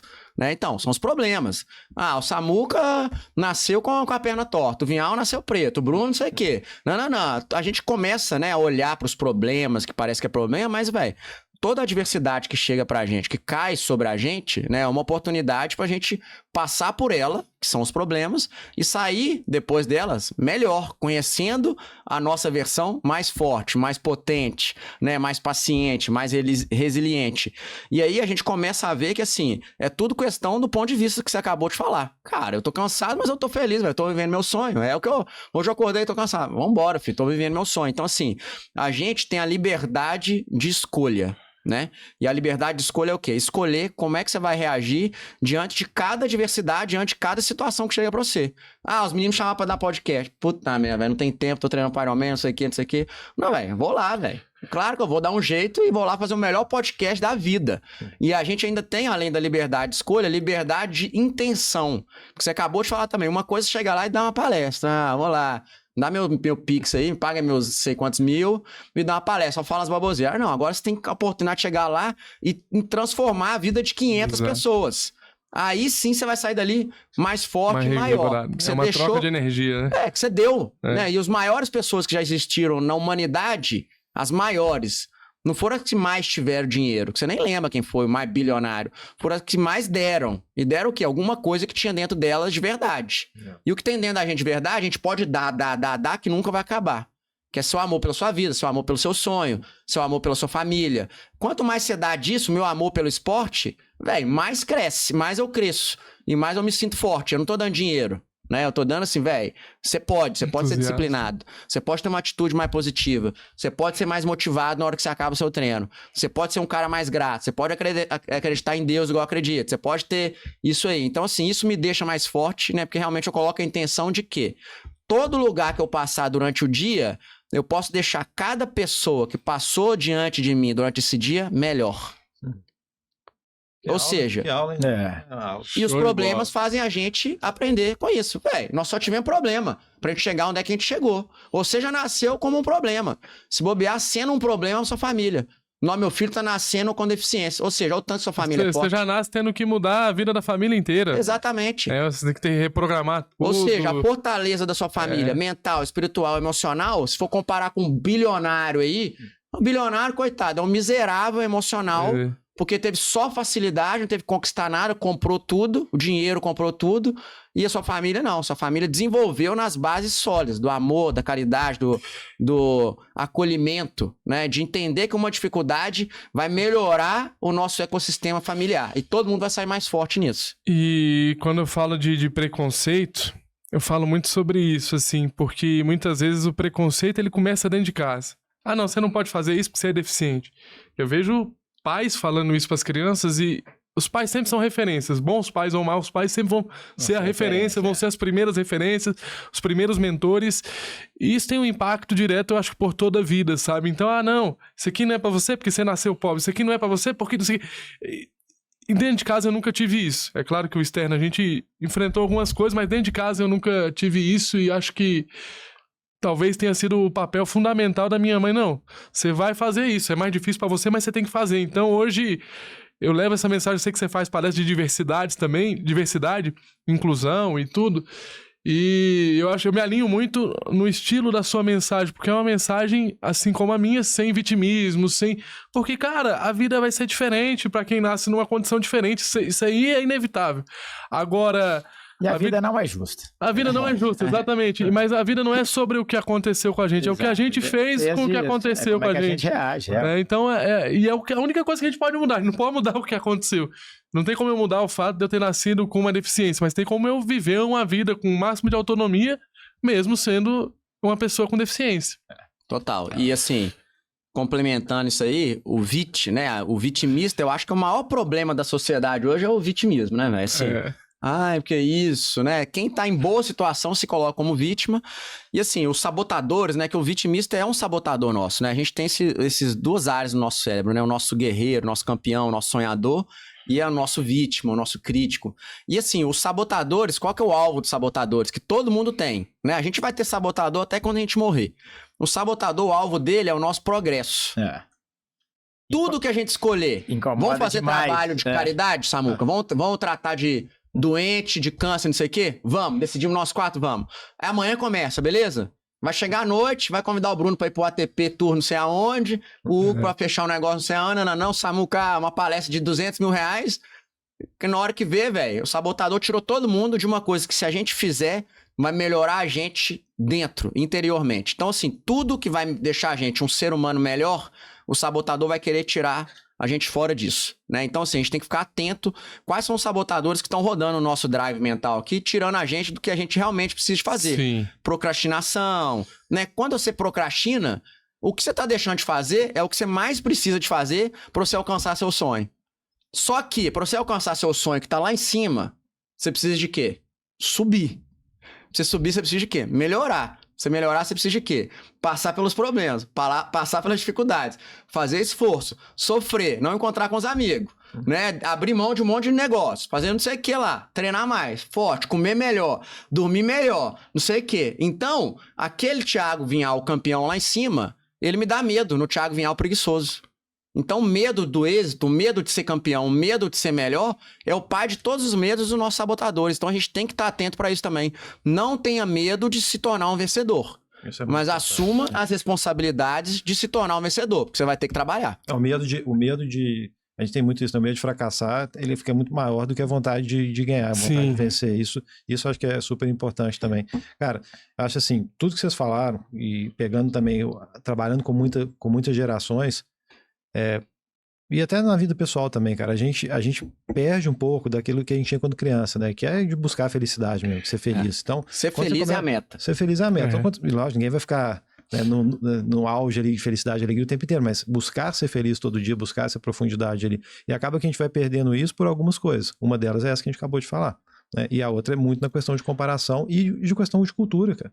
Você às vezes não toma decisões que você tem que tomar, né? Que você poderia ter mais coragem, tudo você não vai tomando porque, cara, não, mas o que meu pai vai achar disso? O que minha mãe vai achar disso? O que minha esposa vai achar disso? O que meu... Cara, e você vai começando a pegar e para de ser você, para de buscar, né? Acho que e se você parar de fazer isso, você não vai conseguir chegar no potencial que você tem, né? E acho que esse é o ponto mais importante da vida. E a gente, teoricamente, é muito fácil fazer, mas a gente acaba perdendo essa forma de conduzir. A gente estava conversando isso hoje no carro. Exatamente. E algumas coisas na vida parece que a gente vai tendo um dinamismo sobre o problema. Por exemplo, teve uma semana nesse ano, em janeiro, que entreguei uma mentoria, foi com muitas palestras, saiu do convencional, porque a correria das palestras já estava no meu normal, que é o que o Thiago falou, eu sempre tô cansado, isso aí já tá no normal.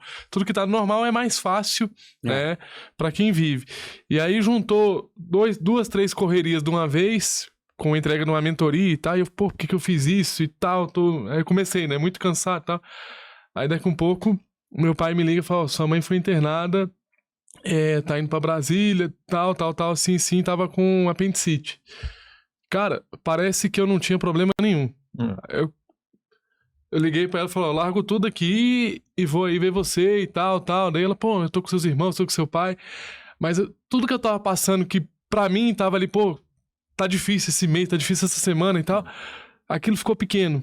Sabe? Então, assim, eu acho que a gente tem que ver de fato, e é uma pergunta que eu sempre faço para as pessoas, tá, se você fizer e der errado, o que pior pode acontecer? Ah, pô, isso é muito grave mesmo? Ah, vou perder o emprego, você não consegue outro emprego? Sabe? É umas coisas assim que, às vezes, não diminuindo o problema, mas às vezes as pessoas colocam o problema na cabeça maior do que de fato ele é, e quanto mais você foca, mais vai expandir. Se você focar nas soluções, elas vão expandir. Se você focar nos problemas, eles vão crescer também. Então a gente tem que diminuir esses problemas, pelo menos dentro da nossa cabeça, até porque a gente tem uma estatística interessante, que mais de 82% dos problemas que a gente acredita que vai ter, eles nem acontecem na nossa vida.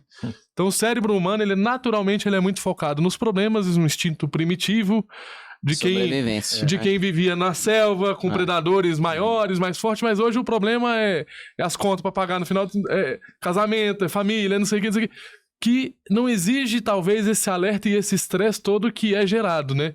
E aí tem uma coisa também que se chama inoculação do estresse, que é a capacidade... As pessoas colocaram o estresse como se fosse algo ruim, e ele não é. A questão é que a intensidade, você não pode estar o tempo todo estressado, mas a pessoa que ela tem uma alta capacidade de estresse, ela vai ter menos tendência a burnout, ela vai ter... Por quê? Porque ela é resiliente, né? A inoculação é o processo de vacina que você tira um pouco do vírus, injeta na pessoa para que ele tenha anticorpos e o corpo produz a proteção para aquele tipo de vírus específico. O estresse é a mesma coisa, quando você passa por situações verdadeiramente estressantes, você começa a lidar com isso aqui não é um problema tão grande, eu vou lidar, vou resolver. Eu decidi, eu já fazia palestra e tal, mas eu decidi, eu falei, cara, eu preciso ganhar dinheiro. Foi na dor, cara. A Carol tava com um tumor no olho, ia operar, o plano negou uma broca lá que custava 35 mil e eu não tinha 35 mil.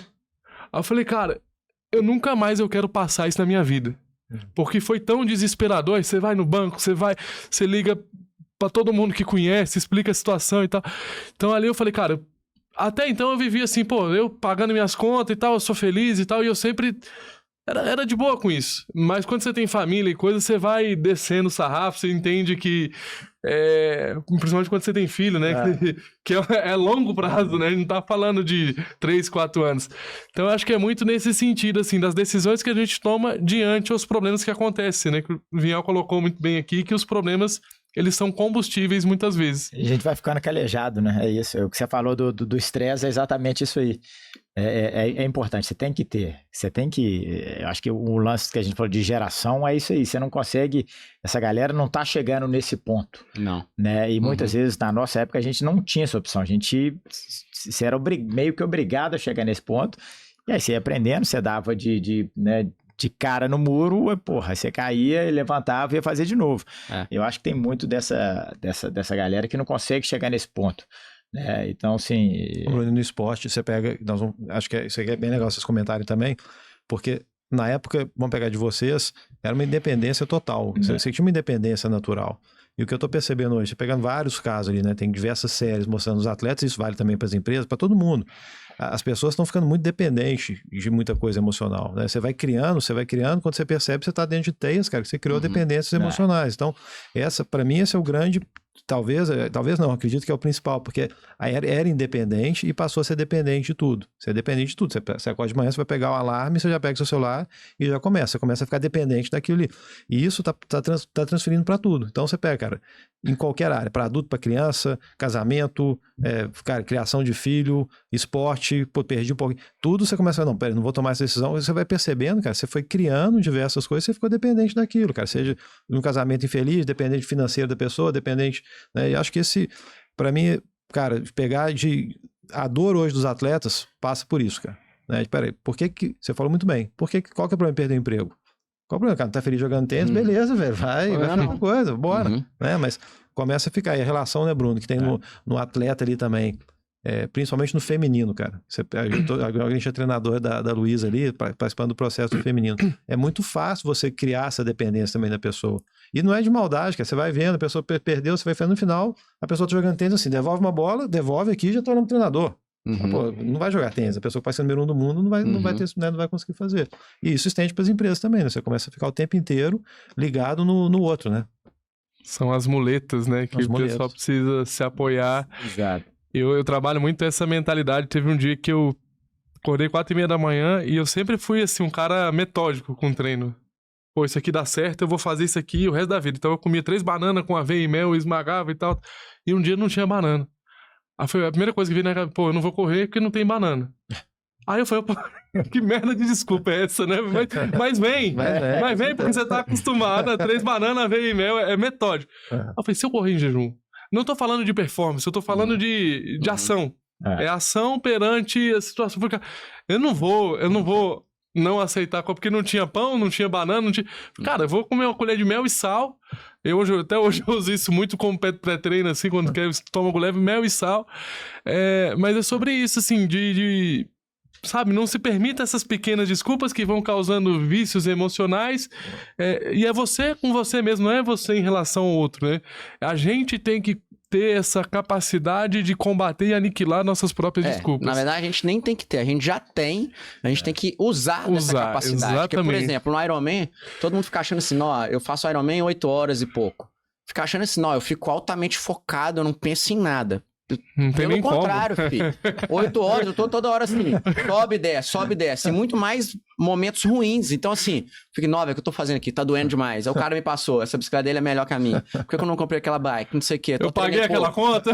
Aí, boleto. Aí começa a vir as coisas na cabeça. Então, assim, eu comecei a aprender que no final do dia, pra eu ser campeão, eu tinha que fazer uma boa gestão dos piores momentos. E a prova, velho, no tênis deve ser assim também, né, Bruno? Um bom momento, não, tô bem, isso aqui, tô fora, já... Cara, é uma eterna resolução de problemas. Exatamente, e você não pode demorar. Então, o que você tá falando aí, eu trouxe esse exemplo por causa disso. Resolve rápido. Então, assim, eu costumo ensinar a regra dos 5 segundos, né? Que assim, você tem no máximo 5 segundos pra resolver aquilo que começou a te incomodar, pra você, velho... Vai, próximo problema, já deixa vir. Porque o Ironman é assim, próximo problema, resolveu. Próximo, resolveu. Próximo, você cruzou a linha de chegada, né? Então, assim, de manhã hoje, eu não deixo o telefone tocar, é um exemplo, porque eu já hackeei isso na minha mente. O meu telefone de manhã não toca o celular, toca uma música havaiana. Porque na hora que toca de manhã, não é o celular tocando, é o meu sonho me chamando. Cara, se eu quero ser campeão mundial em Kona, eu acordo...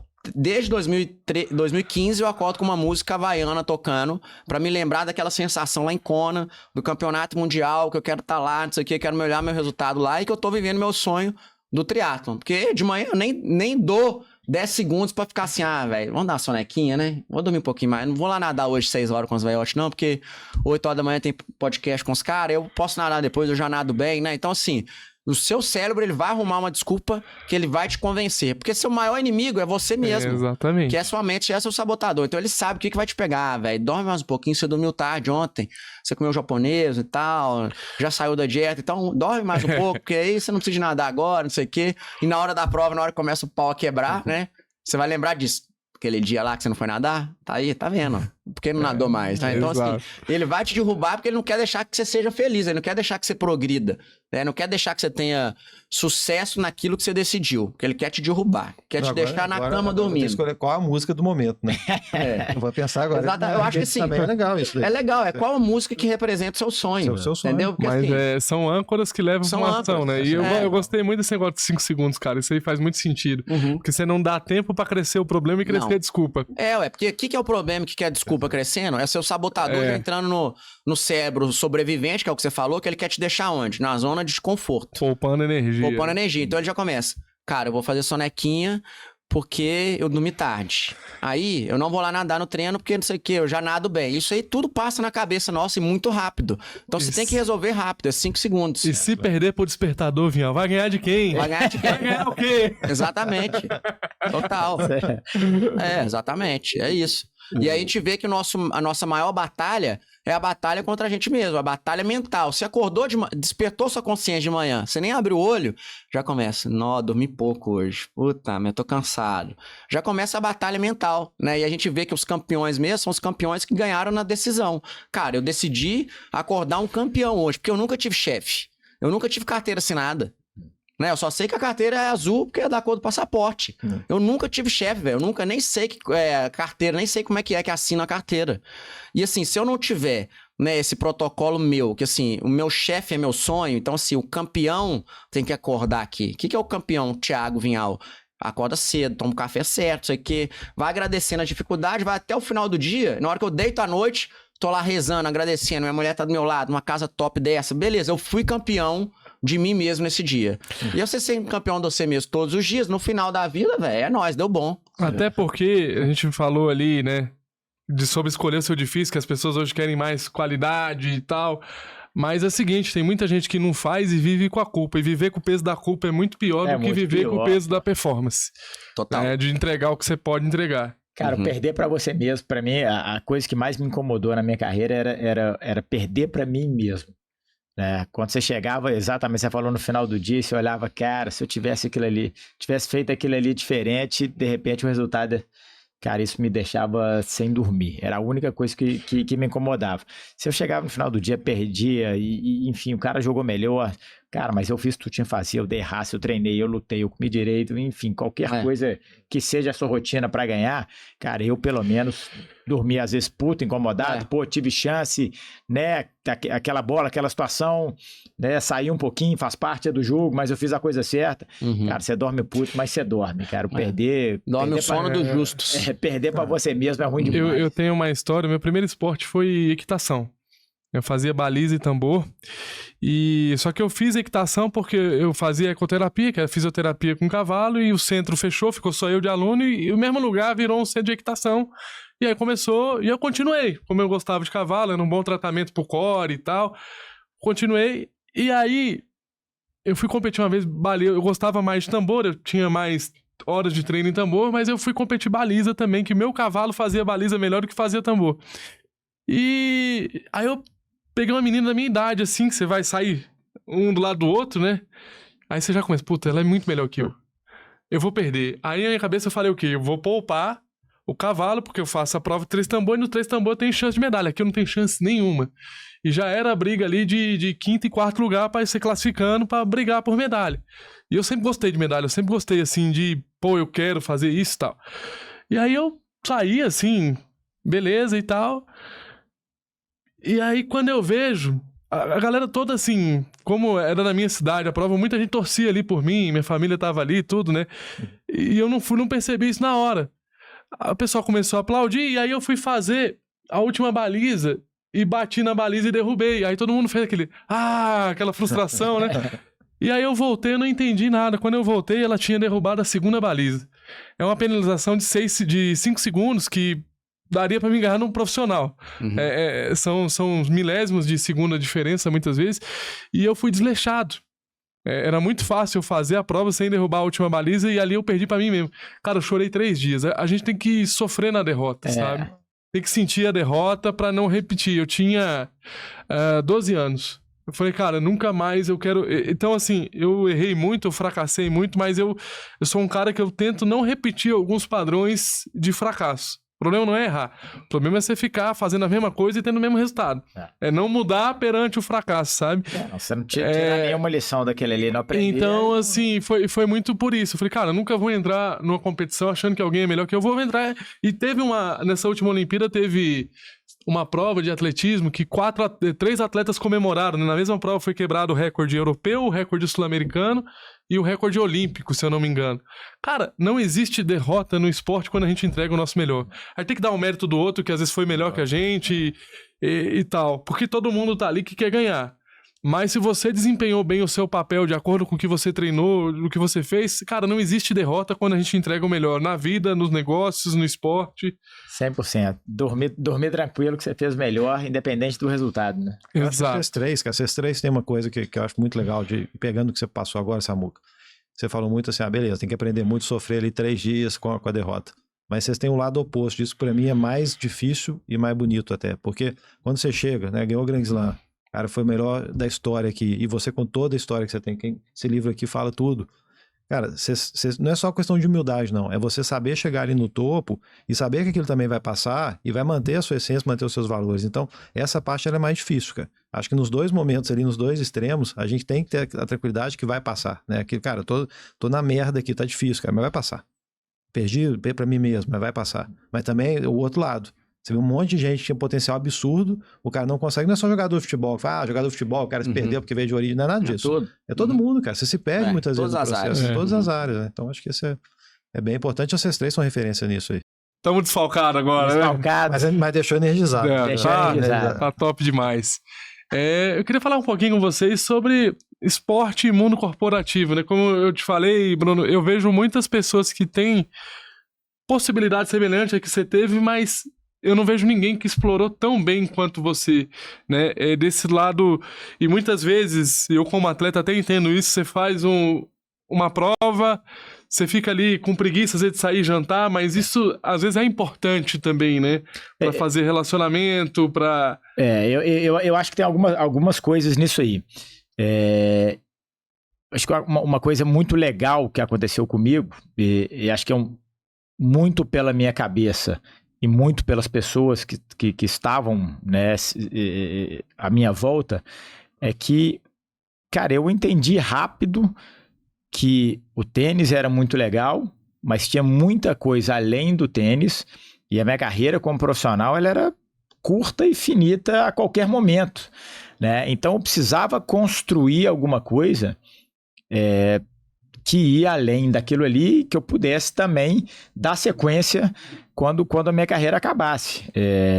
E acho que, né, desde as nossas conversas, quando a gente começou a falar disso em 2015, era muito disso. E aí, né, dando exemplo que você falou de outros jogadores, outras pessoas, outros atletas, acho que a grande maioria vive numa bolha muito grande por diversas razões, né? Por achar que, de repente, pensar em outra coisa, ou sair para jantar com um cara que não é, né, do seu grupo, vai te causar uma distração. Outro por achar que, de repente, é importante demais para pensar em outra coisa enquanto está jogando. Um por ser arrogante demais, um por ser tímido demais, enfim. N razões que fazem as pessoas ficar muito fechadinho dentro daquilo ali. E eu era o oposto daquilo ali. E aí, acho que todos os frutos que eu colhi e venho colhendo, vamos botar, desse princípio, né? Você falou, o lado humano da coisa. Eu gostava de fazer aquilo ali, eu entendi que aquilo ali era importante, poderia ter uma relevância e poderia construir algo muito legal. Então, para mim, era zero esforço, pelo contrário, eu gostava demais de encontrar com alguém, bater um papo, tirar um pouco a minha cabeça daquele dia a dia, daquela rotina pesada que é ser treinador, me fazia bem, né? E aí eu voltava, né, com a cabeça mais limpa. Enfim, muita gente prefere sentar dentro do quarto, ficar ali e falar, cara, eu não posso sair e conversar com o Samuca porque eu vou me desviar. Enfim, e aquilo ali para mim fez muito bem. Dito isso, né, obviamente você começa a entrar no mundo corporativo, você começa a entender, cara, que aquilo ali é alta performance na veia.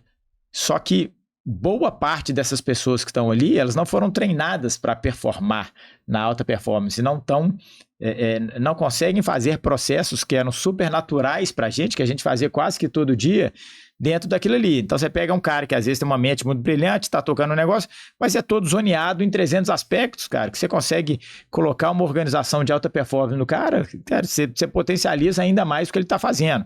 Então a gente conseguia trazer um olhar muito grande disso aí, além de outras várias coisas, né? A credibilidade que a gente trazia, a capacidade que a gente tinha de conectar algumas coisas, de abrir porta, né? De conseguir fazer as pessoas conversarem com as pessoas certas.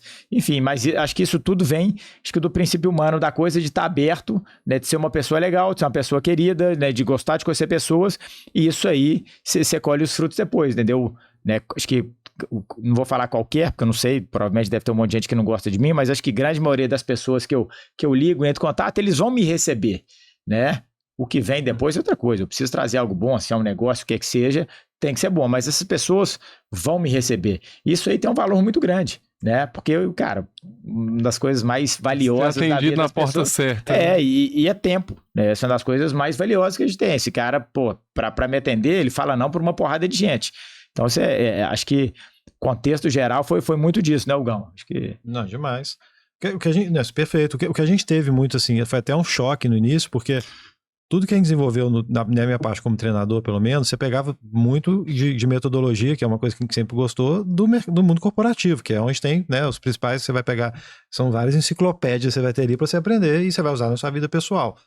E a gente pegava isso e falava, pô, mas eu não sei fazer isso no nível que esses caras fazem nesse mundo corporativo. Só que a gente tinha aquele que o Bruno falou super bem também, que é, cara, eu tenho a crença, eu faço isso todo dia, então não dá para um cara chegar, nunca fez uma coisa na prática, chegar ali e falar da mesma forma. E o que assustou foi, quando a gente começou a entrar um pouco nessas empresas que a gente investiu e outras também, começando a entender, e até hoje, fazendo consultoria, a gente vai, cara, a gente consegue fazer isso com muito mais profundidade, porque era o nosso dia a dia, do que a galera faz mais com metodologias que eles desenvolveram. Então isso é até meio assustador, cara, porque você vai falar, pô, como é que esses caras chegaram nesse nível que estão chegando? Aí você vai vendo que no final das contas tá muita coisa bagunçada ainda, porque, cara, no final das contas passa pela pessoa, né? Pela pessoa, pelas aquelas pessoas que estão ali. Então, assim, esse ponto que eu acho que eles também admiram bastante, né? Por isso que a gente está até com essa questão de consultoria, fala, pô, esses caras também podem somar aqui, porque eles têm isso na prática ali. Mas no final das contas, eu acho que é a gente no esporte vivendo aquilo e eles no mundo corporativo vivendo uma coisa ali que existe uma troca natural. A gente fala, porra, a gente quer chegar como esses caras chegaram, a gente quer ter, seja dinheiro, seja, cara, chegar ali, poder impactar muito mais pessoas, transformar. Então, acho que essa brincadeira é super legal. E o que a gente tem no esporte, que para mim faz toda a diferença, cara, é a questão do time, né? É sempre trabalhar realmente em time. E na prática, que a gente percebeu um pouco das empresas, muitas vezes tem muito mais agenda pessoal do que o cara realmente fazer aquilo. O cara tá dentro de uma empresa, que a empresa é foda, tá animal, mas ele tá ali como CEO, mas já pensando em ser CEO de uma outra. O outro que tá como diretor, isso aqui quer ser o CEO, o outro. E você fala, cara, peraí, e o time isso aqui? Porque vai ser natural. Cara, esse CEO vai sair, daqui a pouco vai ter mais 10 vagas, a empresa vai ter mais uma porrada de expansão. E acaba que isso se perde. A gente tinha isso, acho, de uma forma muito tranquila no esporte, né? É a pessoa colocar o que é importante para ela acima do que é importante para o conjunto no momento. Exatamente. Essa na agenda pessoal. Isso não cabe no esporte, né? Não cara, cabe. Não tem jeito. Não dá espaço. E o que me impressiona muito também, eu queria que vocês falassem um pouquinho disso, Bruno e Hugo, como que foi essa estratégia, né? Porque muito da visibilidade que você conquistou foi por duplas. Mas como que foi? Foi uma mudança intencional? Foi uma mudança que você falou, pô, aqui eu tenho mais espaço, aqui eu tenho mais possibilidade de destaque? Conta pra gente um pouquinho, eu sei que o Hugo acompanhou muito também como treinador. Kelly, eu como todo tenista, comecei obviamente jogando simples, desde pequeno, eu comecei a jogar tênis aos 5 anos de idade, né? Então, sempre jogando simples. Ainda mais quando eu comecei a jogar dupla, não era nem existia muito isso aí de jogar apenas dupla, né? De ser enxergar aquilo ali como uma outra opção, uma outra modalidade. E eu tive um destaque muito grande na simples, desde pequeno, então sempre entre os primeiros do Brasil, aí fui competir sul-americano, entre os primeiros ali, aí jogava de igual para igual, né? A partir dos 15, 16 anos no Mundial também, estava sempre ali entre os 20, entre os 15, e ao mesmo tempo eu sempre gostei muito de jogar dupla. Então, meio que, eu acho que é cultural, né? Eu sou um cara que frequentei muito clube, E nos clubes, acho que 80% dos tenistas estão jogando dupla. Eu acabava, às vezes, brincando com a turma no final de semana, os tenistas recreativos. E eu fui gostando de jogar dupla e pegando uma maldade na dupla. Mas, enfim, aquilo foi me acompanhando naturalmente por gosto daquilo ali. O meu foco sempre foi simples. Quando eu fiz a transição do juvenil para o profissional, eu terminei a minha carreira juvenil super bem, tanto na simples quanto na dupla, mas, como eu falei, sempre o olhar para simples, que é realmente onde está muito mais visibilidade, muito mais dinheiro, e focado naquilo ali. Quando eu fiz a transição para o profissional, ela não foi da forma que eu gostaria. Não foi tão rápida e não tão boa quanto eu gostaria. Eu fui patinando, fui evoluindo, mas eu achava que eu poderia ser muito melhor do que eu estava sendo. Nesse caminho, nessa jornada, eu sempre joguei dupla, né? Sempre dei uma atenção muito grande para a dupla, e a dupla estava indo muito bem, né? Eu via que eu estava sempre acima do nível que eu estava ali daqueles torneios, eu era melhor que a grande maioria, eu tinha muito bons resultados, até que em 2005 chegou uma lesão. Em julho de 2005, eu me machuquei e fiquei 2 anos afastado das quadras. Né? Quando eu me machuquei, eu estava completamente focado na simples, né, tentando seguir evoluindo e melhorando, estava melhorando, e fiquei 2 anos afastado, que foi o momento mais difícil da minha carreira. Eu tive para parar de jogar algumas vezes ao longo desse processo, enfim, mas sempre tinha aquela coisa dentro de mim que falava, não, cara, você ainda tem muito para fazer, você, tá longe de né, igual o Vinhal sempre fala, de correr atrás do seu sonho, de realizar seu sonho, e sempre continuava. Nessa época eu comecei a trabalhar, empreender, abrir negócio, enfim, estava fazendo, já pensando no plano, né, B, C e D, porque o A estava, né, totalmente parado e sem perspectiva nenhuma de voltar. Enfim, quando eu voltei, em julho de 2007, cara, eu voltei para ver como é que eu estava. Primeiro, tinha 2 anos que eu não competia, eu queria ver se eu ia conseguir, como é que estava meu nível de tênis, né, como é que estava meu físico e principalmente como é que estava minha motivação, né, porque às vezes eu ia voltar e falar, putz, quer saber, fiquei 2 anos em casa, tá mais legal, enfim. Quando eu voltei, nesses 4 meses de final de temporada de 2007, eu vi que eu estava bem fisicamente, obviamente tinha muito a melhorar, mas estava bem, por ter ficado 2 anos parado, eu tinha me preparado super bem para esse retorno, eu estava com nível de tênis bom, né, estava competitivo, jogando, mas o principal de tudo é que minha motivação estava no talo, cara, aquilo ali era minha vida, eu voltei a sentir muito, né, as borboletas no estômago, e aquilo lá estava com tesão lá em cima. E quando, nesses 4 meses, eu acabei jogando legal, simples, mas fui muito bem na dupla.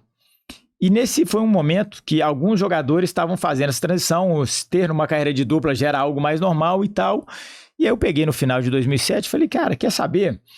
No ano de 2008, eu não falei que eu vou focar 100% na dupla, mas eu vou focar de igual para igual, né? Eu não vou abrir mão de uma coisa ou de outra, porque antes eu abria mão de muitas vezes da dupla para jogar simples. Às vezes eu precisava descansar, ou jogar um qualifying, ou alguma coisa, eu falei, não, essa semana eu não vou jogar. Enfim, eu falei, cara, não vou fazer, eu vou jogar os 2. Se eu perder o qualifying de uma semana na simples, porque eu tô indo muito bem na dupla, vai acontecer, paciência, na outra eu jogo só dupla, e vou vendo até onde que dá. Nesse ano, eu comecei o ano número 194 do mundo de duplas, e terminei o ano número 23.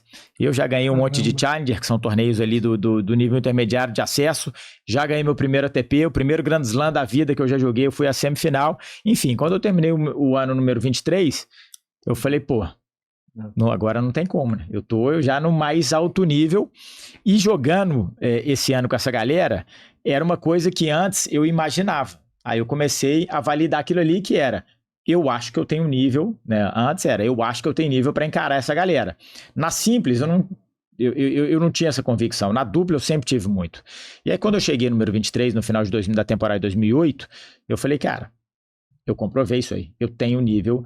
E aí, eu não tinha como mais olhar para simples. Então, eu contei a história, porque respondendo a sua pergunta, foi, né, vamos botar, primeiro, uma qualidade alta que eu tinha. Eu acreditava que eu poderia chegar muito longe. Eu comecei a ver que eu estava esbarrando nessa evolução da simples, e a dupla poderia ser uma alternativa melhor para conquistar os meus sonhos, que era jogar na verdade não era nem ganhar, na época era jogar um Grand Slam. Depois que eu comecei era ganhar um Grand Slam, né? Tá entre os 10 melhores do mundo, depois quem sabe entre os 5, enfim, ser campeão mundial. E aí foi questão de adaptação a esse processo. Não me adaptar a duplo, que eu já jogava duplo muito bem, mas adaptar esse processo de falar, cara, primeiro sonho, ele não acabou, nós vamos ter que fazer um ajuste disso aqui. Agora nós vamos fazer aquilo que eu sonhava com 10, 11, 12 anos de idade, que era, né, ser número 1 do mundo de simples. A realidade é bem diferente disso aí e eu tô distante, mas eu acho que na dupla eu consigo. Então teve que fazer essa mudança para cá e provavelmente foi a melhor decisão que eu tomei na minha vida. Que lindo, cara. Eu fico pensando, 2 anos para um atleta é uma eternidade. Eternidade, né? Cara. Como que foi? Fiz de tudo. Você quer complementar? Não, tranquilo. Pode ir. Já falamos tudo, contou a história toda. Não, como é que foi? Eu fico... Porque todo dia vem, não, eu devo parar, não tenho mais nível. Não... Quando você tá parado, né? Eu passei por uma situação semelhante, eu passei por uma cirurgia e ainda não voltei a correr. Vai fazer 4 anos. Tô me preparando, tô mais forte, tô ganhando força, resistência e potência no músculo, mas pra mim é um recomeço. Então eu sei que vai demorar e eu quero voltar a correr, né? Mas como que foi lidar com isso, assim, todo dia, esse... um anjinho diabinho que a gente, não, eu consigo, daí no outro dia você, pô, eu não consigo e tal. Acabou a minha carreira. Cara, foi muito difícil, assim, foi bruto, porque o ganhar e perder em sequência já fazia parte do meu dia a dia, né? Quem compete, principalmente o tênis, que você compete bastante, você tem ali aqueles momentos, cara, que você perde 3, 4, 5 primeira rodada e não consegue, e, cara, você tem uma frustração gigante dentro daquele ali, e um monte de dúvida na sua cabeça, mas, cara, já tinha acontecido aquele ali. Foi a primeira vez que eu jogava, de repente, cara, eu não posso jogar. Não foi uma... Tem como eu jogar, eu tô machucado. Fora do nosso controle, né? Completamente fora do meu controle. Então aquilo ali foi foda, assim. E no início você vai tratando, não, é uma lesão. Aí quando né, eu fiz os exames, né, a turma, né, meu fisioterapeuta, o Daniel, e o médico, os caras falaram, cara, 5, 6 meses. Então os primeiros 5, 6 meses eu tava tranquilo, eu tô dentro do processo, tô ali fazendo o que eu sei fazer, que é a minha rotina muito bem feita, né, a fisioterapia, né, o que eu precisava fazer para recuperar, enfim. Quando começou a dar 5, 6, 7 meses, que a coisa não ia melhorando, aí que começou a bater o desespero. E aí você começa a ventilar um monte de coisa. Eu falei, cara, eu tenho que começar a pensar que de repente eu nunca mais vou jogar isso aqui, né? Não que eu acho que eu ia ficar incapaz de jogar, mas a possibilidade de não conseguir jogar profissional, né? E aí, eu acho que uma outra coisa legal que eu fiz foi o seguinte, cara, beleza, eu não posso sentar e ficar chorando. Isso aqui não é uma opção. Eu tô, mega frustrado com isso aqui, mas eu preciso me dar a chance de fazer o melhor possível para voltar. Fato, preciso continuar isso aqui. Mas eu preciso pensar no plano B e no plano C, caso isso aqui não dê certo. E acho que isso foi muito bom para mim, primeiro, para continuar me motivando a voltar, e segundo, para o que eu tenho hoje. Ampliar a visão. Ampliar a visão. Porque quando eu voltei e comecei a ser bem sucedido, isso batia muito em mim, que era, cara, eu não posso voltar para aquele momento do e agora o que eu faço? Que quando eu machuquei e não estava melhorando, eu sentei uma hora e falei, cara, e agora o que eu faço? E eu não queria mais isso para mim. Então sempre eu fui estudar, depois fazer curso. Quando comecei a ter dinheiro, a sobrar dinheiro por causa da competição, eu falei, cara, agora vamos investir, né? E aí chega na Medfish, né, que é hoje a nossa rede de investimento, que é super bem sucedida, mas, cara, provavelmente ela começou a ser concebida lá na lesão, né? E quando eu fui falar com o Hugo, né, a gente começou a desenhar isso aí junto, então, cara... E é muito, às vezes também, a possibilidade de você sair do operacional, que o operacional era o treinamento no dia a dia, e começa a pensar em outras coisas, ter esse espaço, né? Porque muitas vezes a gente fica no operacional e você não tem nem espaço para ampliar a sua visão e a sua mentalidade. Não, e foi falando disso, porque isso aí foi muito top, porque o lance de ampliar isso aí, cara, eu fui empreender. Aí eu pedi uma grana pro meu pai, e vamos lá, sorte do meu pai nessa época, meu pai vem de uma família humilde também, e venceu na vida, né, com muito suor, como a gente falou no início aqui, morou no Iraque, um monte de coisa. Eu falei, cara, me empresta uma grana que eu quero abrir um negócio. Aí expliquei o que era, tava machucado e tal. Falei, cara, eu preciso trabalhar, fazer uma coisa, enfim. Meu pai acabou entrando de sócio. Falei, não, acredito no negócio, vamos entrar de sócio.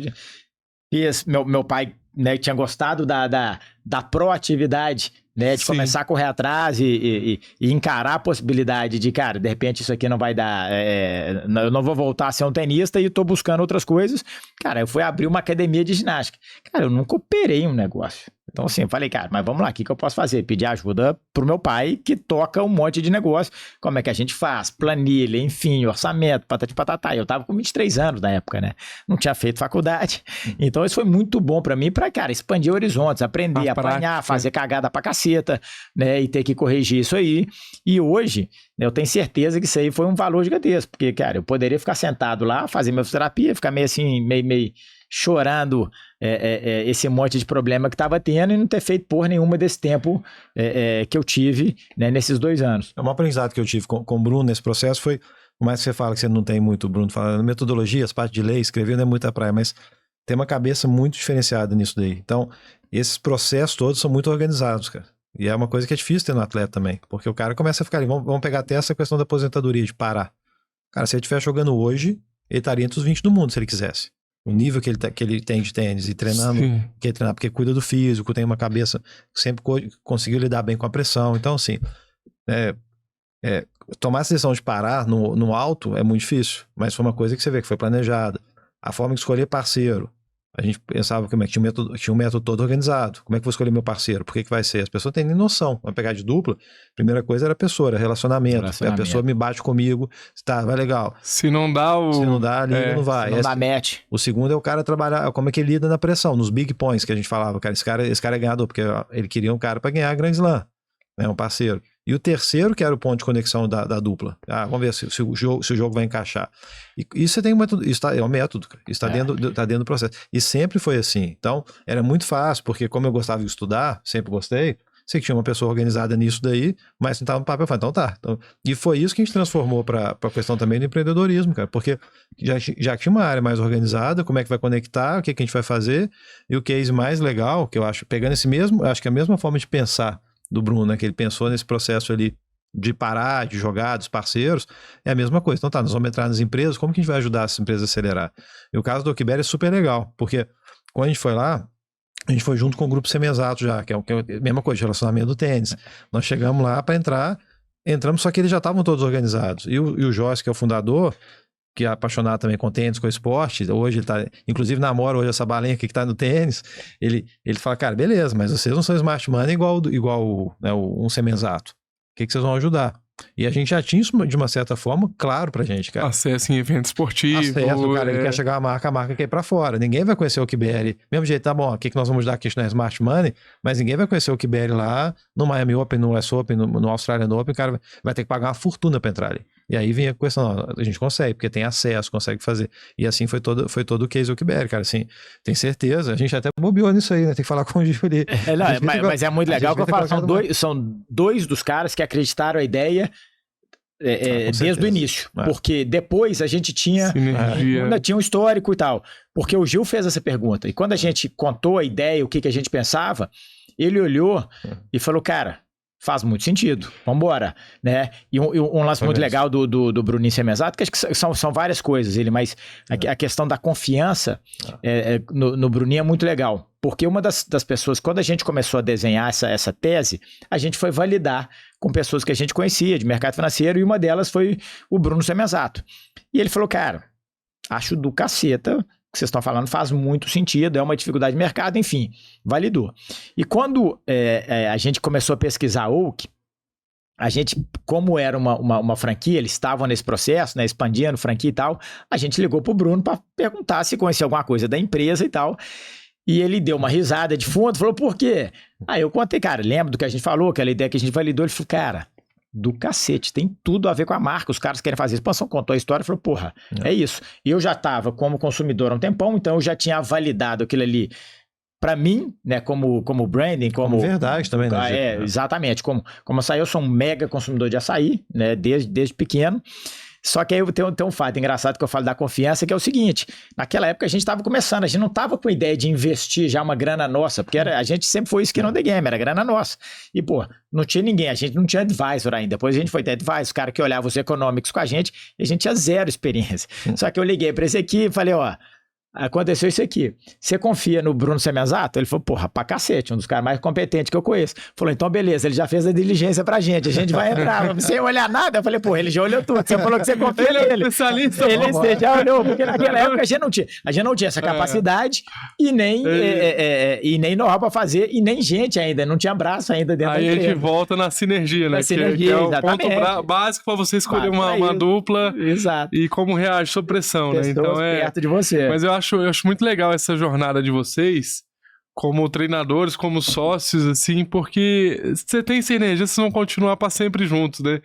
Isso é muito bom. Pra gente encerrar aqui, que a gente tá nos minutos finais, eu queria, você como trabalha muito com adolescentes, pré-adolescentes, até a história do Bruno me chamou a atenção, né, do apoio do pai. Eu também tive muito apoio da minha família, emocional, de todas as formas, e isso é um privilégio, né?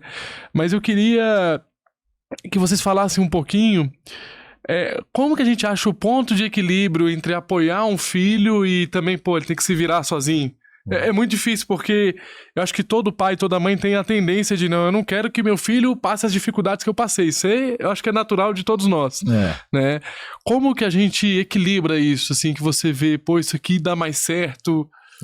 Não tem receita, mas o que eu uso e que eu sempre indico para todo mundo tentar buscar, começa de novo pela verdade, mas é a confiança, cara. É você realmente conseguir ter isso desde o início do processo, com qualquer pessoa, seja, cara, com o meu sócio, com a minha empresa, com o meu parceiro, com o meu casamento, e com o filho é igual. Então, assim, a confiança é você poder mostrar a sua vulnerabilidade para o outro, saber que ela não vai ser usada contra você. Essa é a base da confiança. E você mostrar para o seu filho, você se expor a ele também. Cara, isso eu não sei, isso eu não consigo, isso não dá, isso eu não sou bom. E deixar que também o filho consiga fazer isso desde pequeno, você começa a ter isso de uma forma natural. E isso acontecendo, quando tiver depois as coisas que não estão funcionando tão bem, você vai ter uma forma muito fácil de conflitar. Você não vai criar aquela harmonia artificial que é o que conduz praticamente toda a sociedade ali. Sim. Então, com essas duas prontas, cara, eu acho que pra mim aí não tem receitinha, mas essas duas vão fazer com que o resto todo funcione. Então, assim, o mais difícil hoje, pelo menos pelo que acontece no mundo, é você poder se expor. E a gente fez isso, por exemplo, no nosso caso, cara, foi desde o primeiro dia. Cara, não sou bom nisso não, você tá me chamando pra quê? Não sei fazer isso também, não.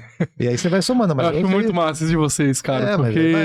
Mas a gente, a coisa que a gente fala assim, mas a gente tenta aprender e corre atrás. Sim, sim. Vontade não vai faltar. Sim, vontade e acesso, né? Aqui, ó, como você falou, pra finalizar que o tempo acabou, esse aqui, ó. É isso aí. Sem desculpa. Sem desculpa. Correr atrás. Boa. Pô, maneiro demais estar aqui com vocês. Tamo junto. Tamo junto. Boa. Maneiro demais, hein?